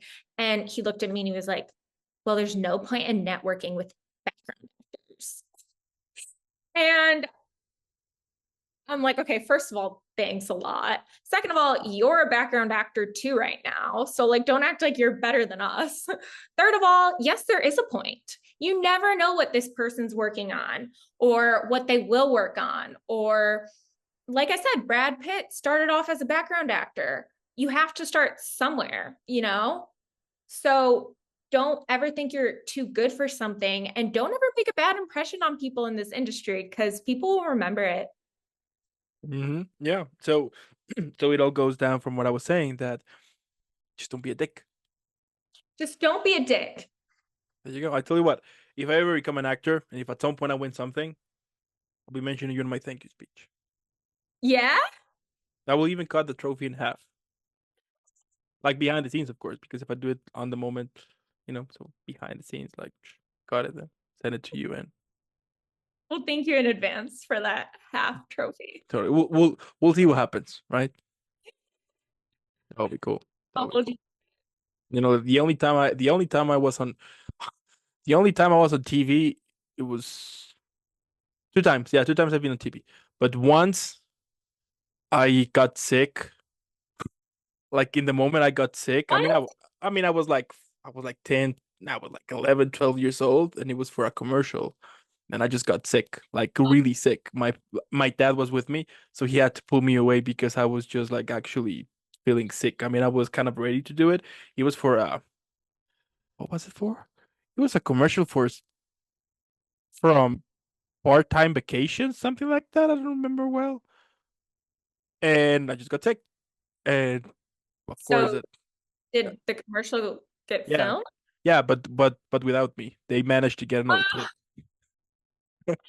Ah, So that was one. And the second time on TV, I was so I mean, it wasn't like the best moment to it. I was yeah, like a little bit of an earthquake happened, and as they were recording on how people, their reactions and everything, exactly in that moment, I was basically I was like waking up, so I was still like like a little like feeling sleepy, so something they asked me something and I didn't say anything. I was like whatever because I was I was still like in the sleepy like in that moment when you wake up like like super fast, you know.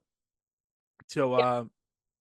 so yeah, but anyway, those were my two moments. But who knows? Maybe next time I'll be in the next film or something like that. I mean, you never know.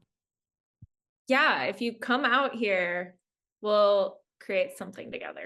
You know what? One of the things that I do want to be in it. It's on a film set. I mean, it doesn't. I Yeah. mean, nobody will know that I'm there. I will be a ghost. I will. I just want to see what the fuss is about. Since a lot of actors who have told me that it's like magic there, that it's incredible, that it's the best feeling ever, and all of stuff.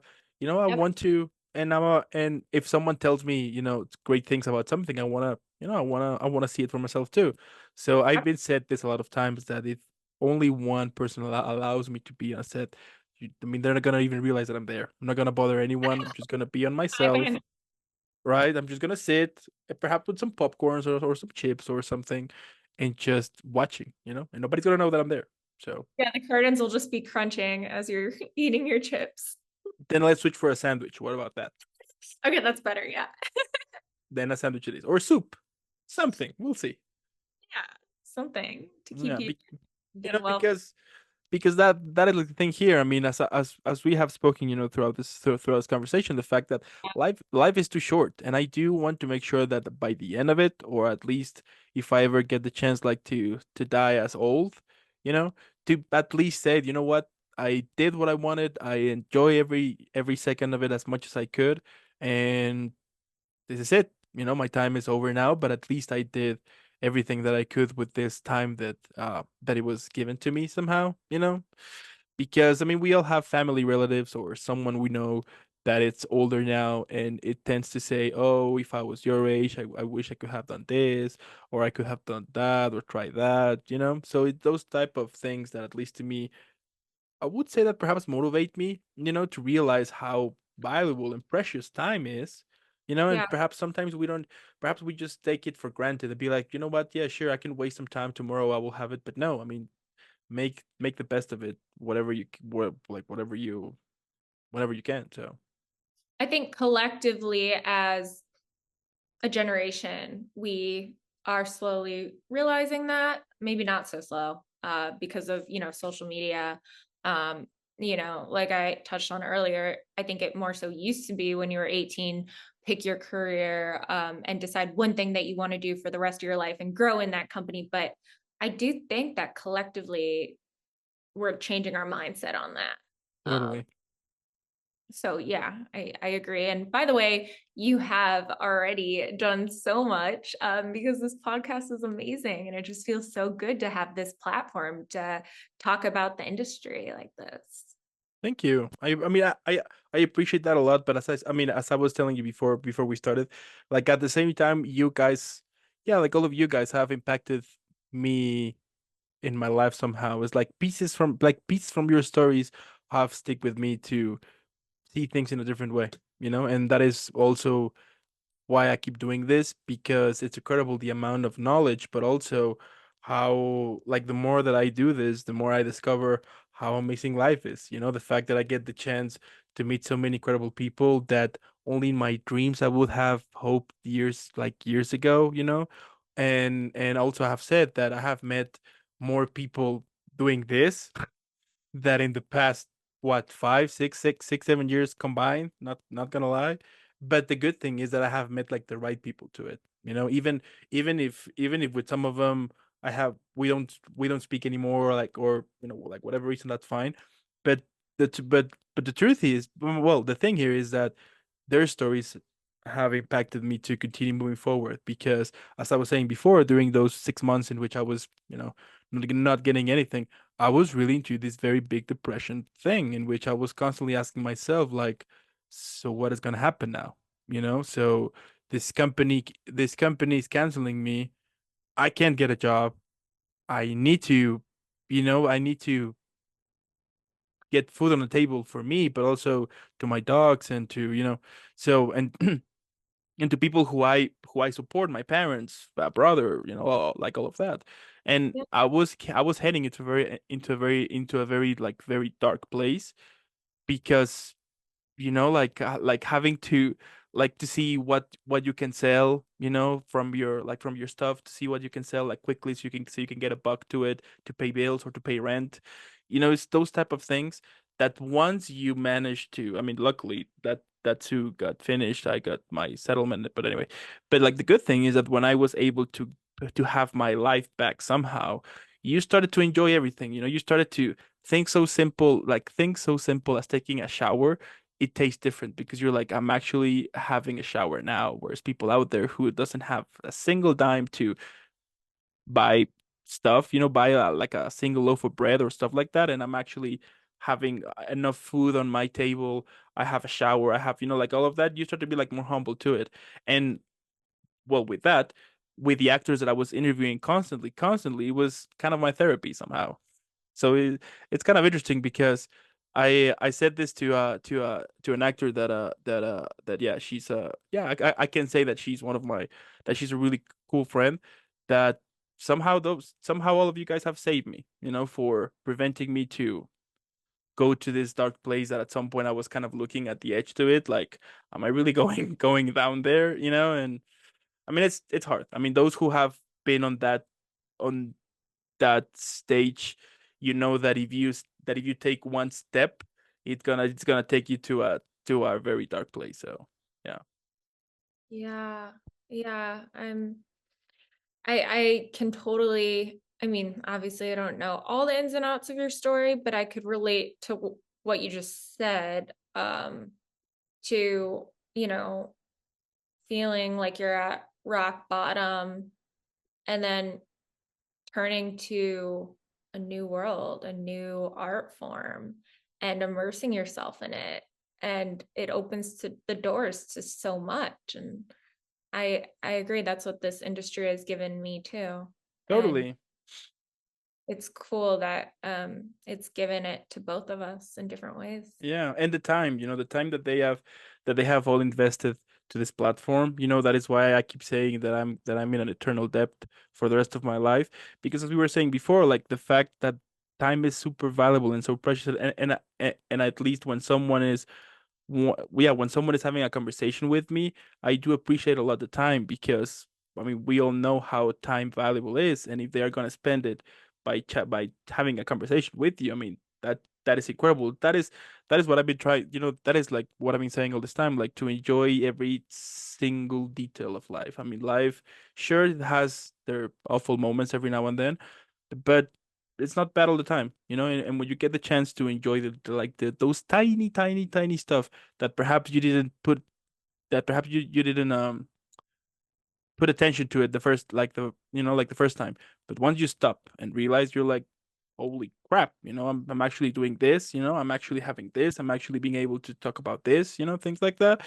And so there was a time that I was, as I was saying, like constantly asking myself, like, what is, so this is it, so what is the true message of life? And I do believe, or I still think, that it's just to enjoy of it, enjoy everything you can, because it's your life, and someday, one day, we are no longer going to be here, so why not just screw what other people think, and just go for it and do your thing. So Set yourself up to enjoy it, because like if you're worried what other people think, then are you really ever even going to be happy? Because are you ever really going to get their approval? It doesn't matter. And I mean, I know if I was still trying to go by what people thought, like my life would look completely different. And even now I think about it, I'm like, hey, there's so many people that used to be in my life that aren't anymore.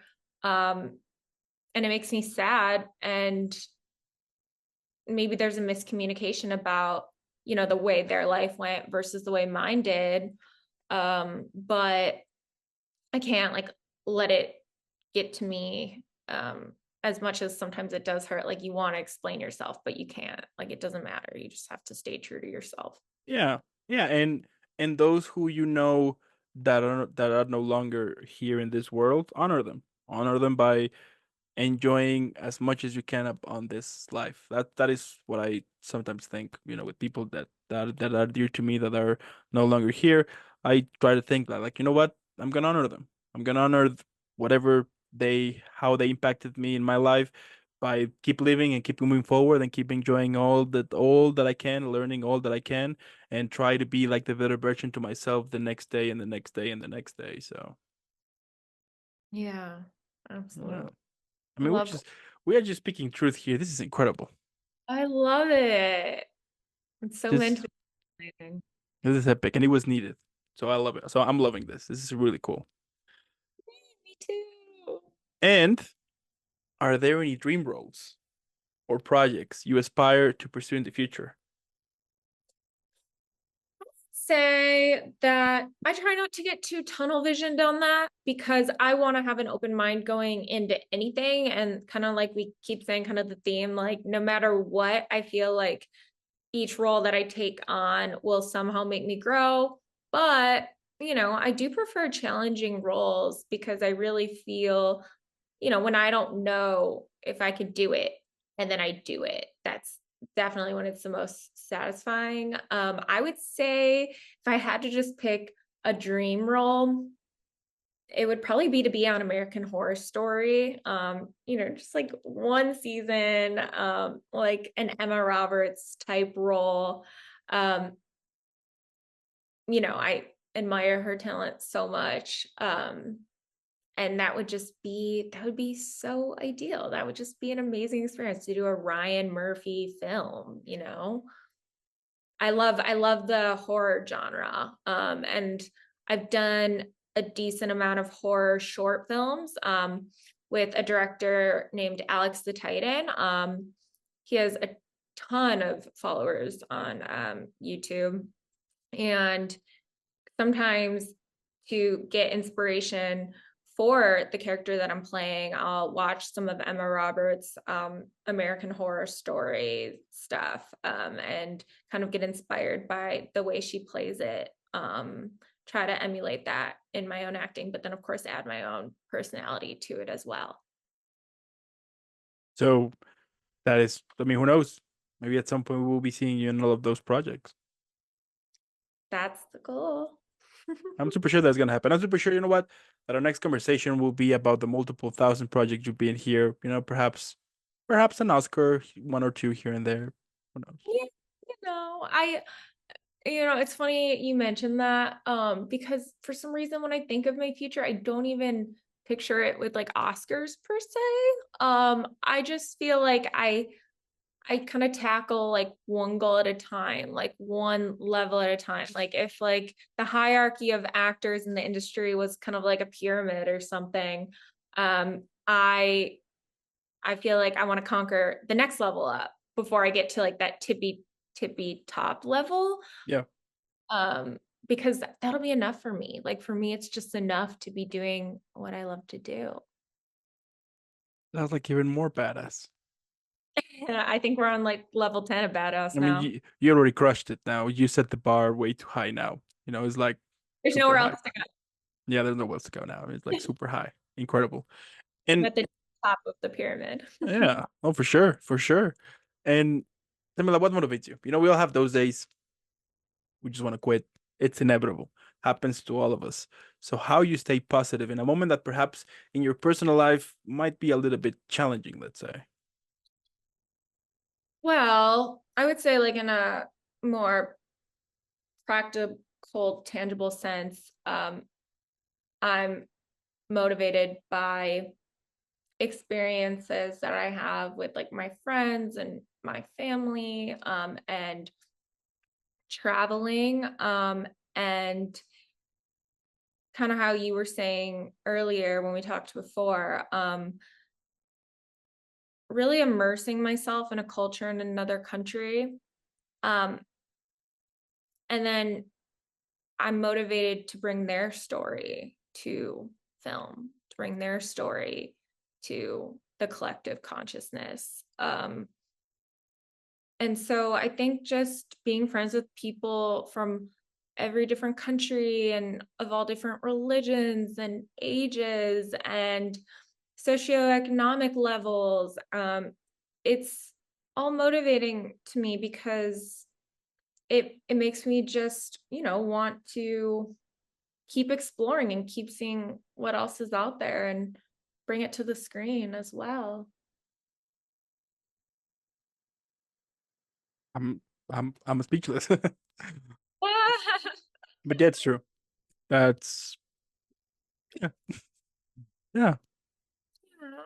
Yeah, at the end of the day, that is, I mean, at the end of the day, do the best you can with the time you got. Then yeah. And when all else fails, if I didn't travel or anything like that month, I look into my dog's eyes and she motivates me. She gives me purpose There every you single. go. Totally. That is like one of the, yeah, you know, as we were saying, you know, like dogs have like this, you know, like this thing that they know exactly where to be in the right moment. And they it's incredible that perhaps they don't, yeah, I mean, they don't talk, but it's amazing how much they can get close to your heart somehow.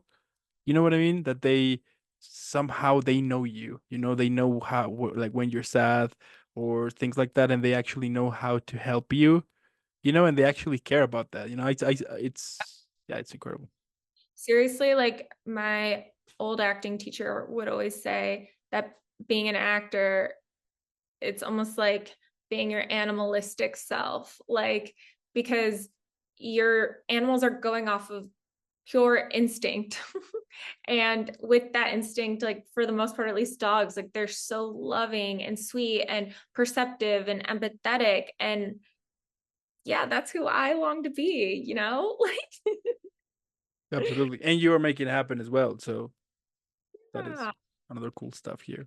Yeah, Yeah. just like giving her a happy life, knowing that if I keep doing this and I actually, you know, truly make an income with it too, then I could give her a happy life and like continue to not be rich because that's not the goal, but just support myself doing what I love. Like supporting myself doing what I love is enough for me. That just making a regular income is motivation in itself.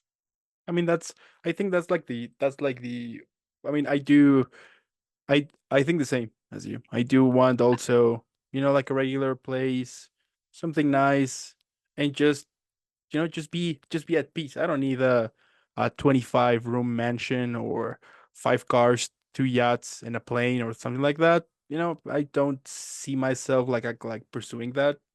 I'm more into finding something that makes me happy, being a place that I'm happy, and just be in peace. Yeah.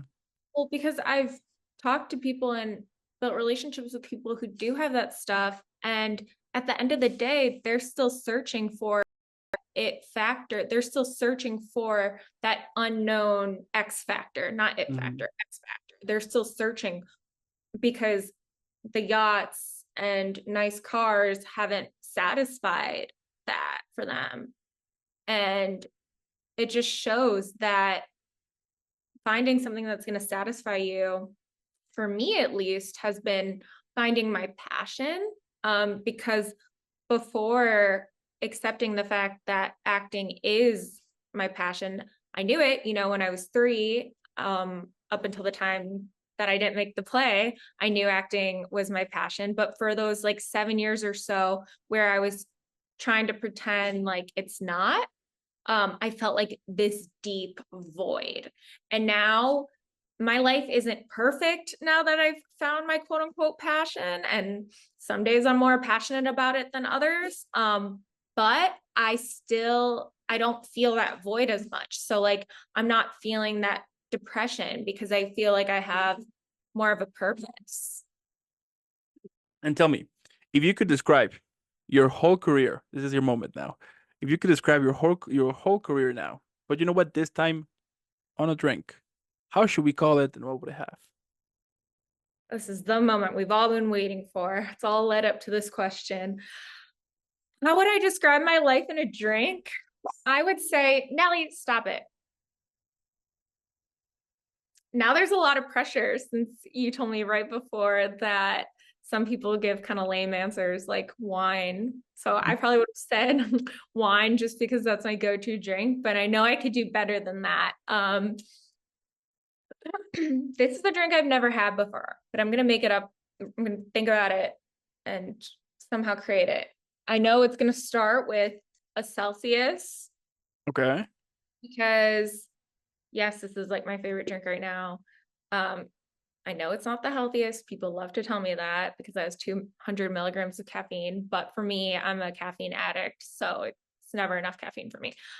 So it would have to have some Celsius, and then it would also probably have Tito's. So I've never had it, but like a Celsius Tito's mix, like Tito's vodka. Hmm. And I say that because Tito's is, I mean, alcohol in general is a depressant, right? So technically it's going to bring you down here. Celsius is a stimulant, it's going to bring you up here, right? So if I have a vodka Celsius, I guess it's kind of like a Red Bull vodka, but we'll say Celsius vodka. Okay. Well, technically it's like being a stimulant and a depressant, I'm going to be up and down like in on a roller coaster. I'm going to be like in zigzag motion. And lately I've been saying my life is like a literal zigzag motion. Like my life is not linear. It's the complete opposite. It's all over the place. So I would say a drink to describe my career and my life is just very up and down, like a stimulant mixed with the depressant, which is a Celsius vodka. And how should we call that drink? Let's say I go to a bar and I want to order it. What's the name you would baptize this drink, let's say? I mean, a Red Bull vodka is just called a Red Bull vodka, so I kind of want to just say like a Celsius vodka. Okay, I'll take it. I mean, I don't And think here. Sorry, go on. no, no, go ahead. Yeah, I was gonna say that I don't know if they sell Celsius here. I will have to check. Perhaps they do. You And who don't? knows? Maybe if they have, maybe I will have a drink for this weekend. Who knows? You have to try it. It's healthier than Red Bull and Monster. Not saying it's healthy, but it's healthier. I'll check. I need to check, but I'm super sure there's here somehow. I'm sure of it. If not, you could do like a coffee vodka or something, like a shot of espresso With and vodka on it? Oof. that would have the same effect, right? Like the stimulant and the depressant working together to just make your life one big giant mess. I'll have that in the morning. We'll, Yes. Yeah. we'll see what happens, right? I think it's called Irish coffee, right? I think it is, yeah. Coffee and vodka, yeah. Okay, I'll take it. And my last question. So we Yes. can all enjoy and relax after a couple of difficult, amazing conversation questions and an epic conversation, by the way, which is, what do you think that could be the title for this episode? Ooh. Oh my God. I don't even know how to summarize this whole 2 hour episode.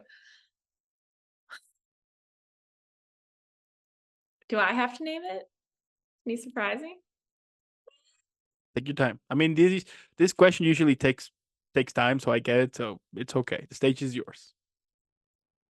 Mm, I don't know. This is kind of silly, but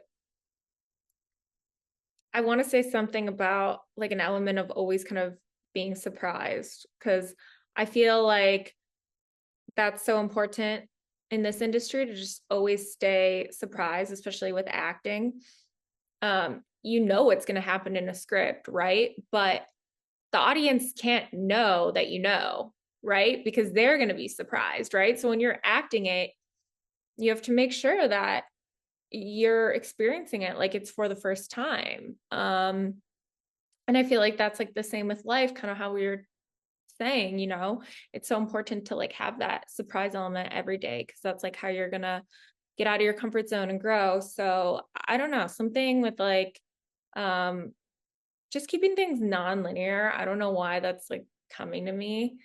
Um Getting out of your comfort zone, but I feel like that's too cliche.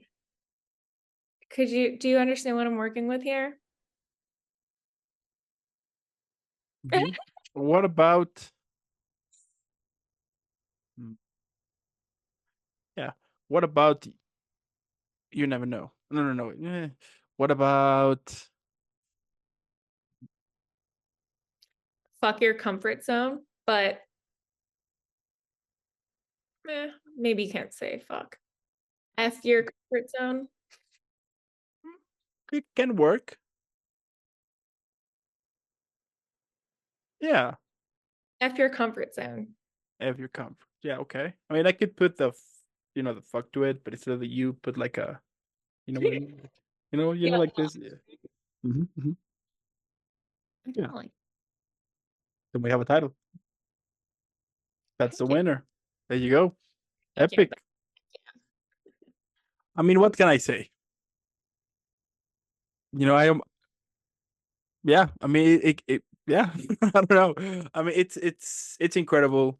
It's yeah, it's amazing. Like the fact that we were able like to make like to have the conversation to talk about. I think we spoke about so many topics and yeah, and it's epic, but it also shows how much passionate you are about it. And I think that is important because I mean we all know that doing what makes you happy is super cliche and everything, but we all know it's a pain in the butt. But you're doing it. You are showing up. You are learning from any mistakes or whatever thing happened. You're learning from it. You're being better. You are achieving more stuff here and there. I mean, you are showing that dreams are possible, and I think that is like super important, especially these days, since people are just crazy somehow. The fact that we can rely on people like you who are just doing what they love. I do think that is so amazing. Simple, maybe, but amazing. Sometimes the simple things are tend to be super amazing.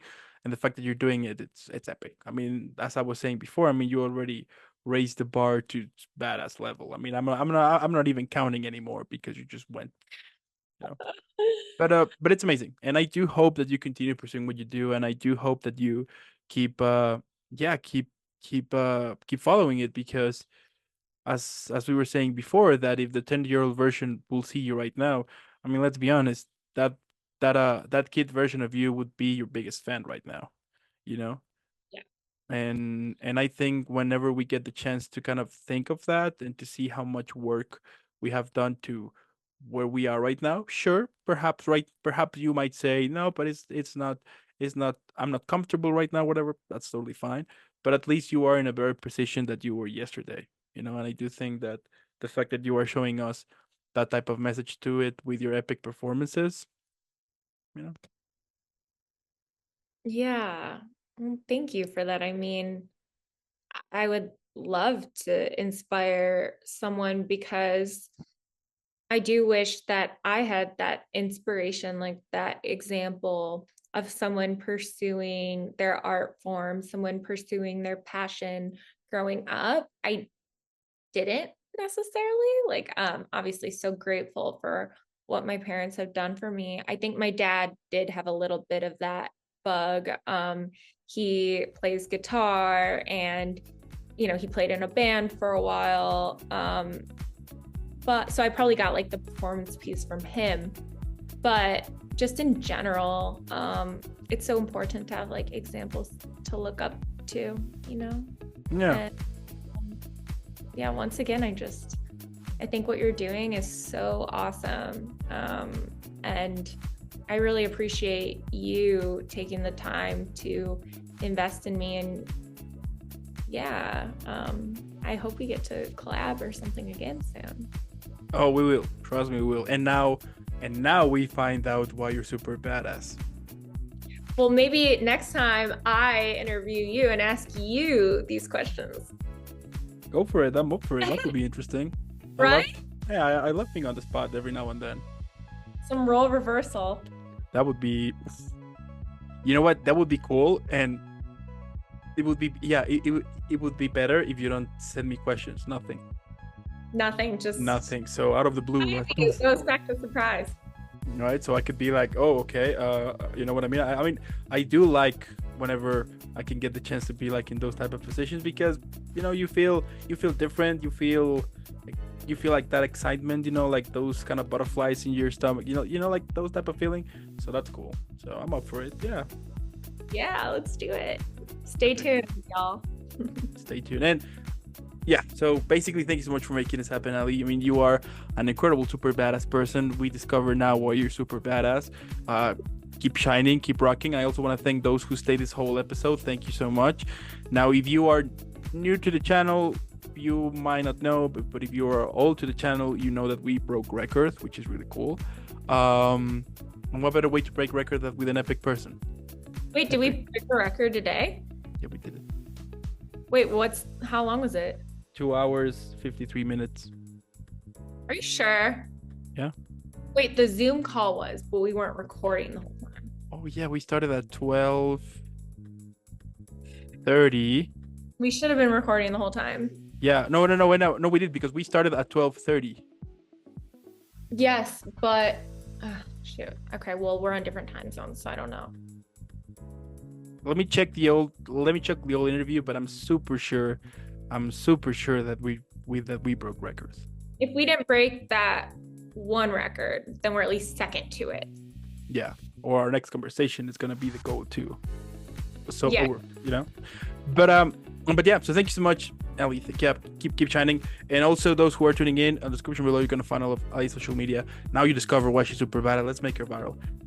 # Team Ali, like right now. And again, thank you for making this happen. Keep shining, keep being this incredible of a epic person you always are. And I'll see you in the next one. Sounds good. Thank you. See you soon. All right.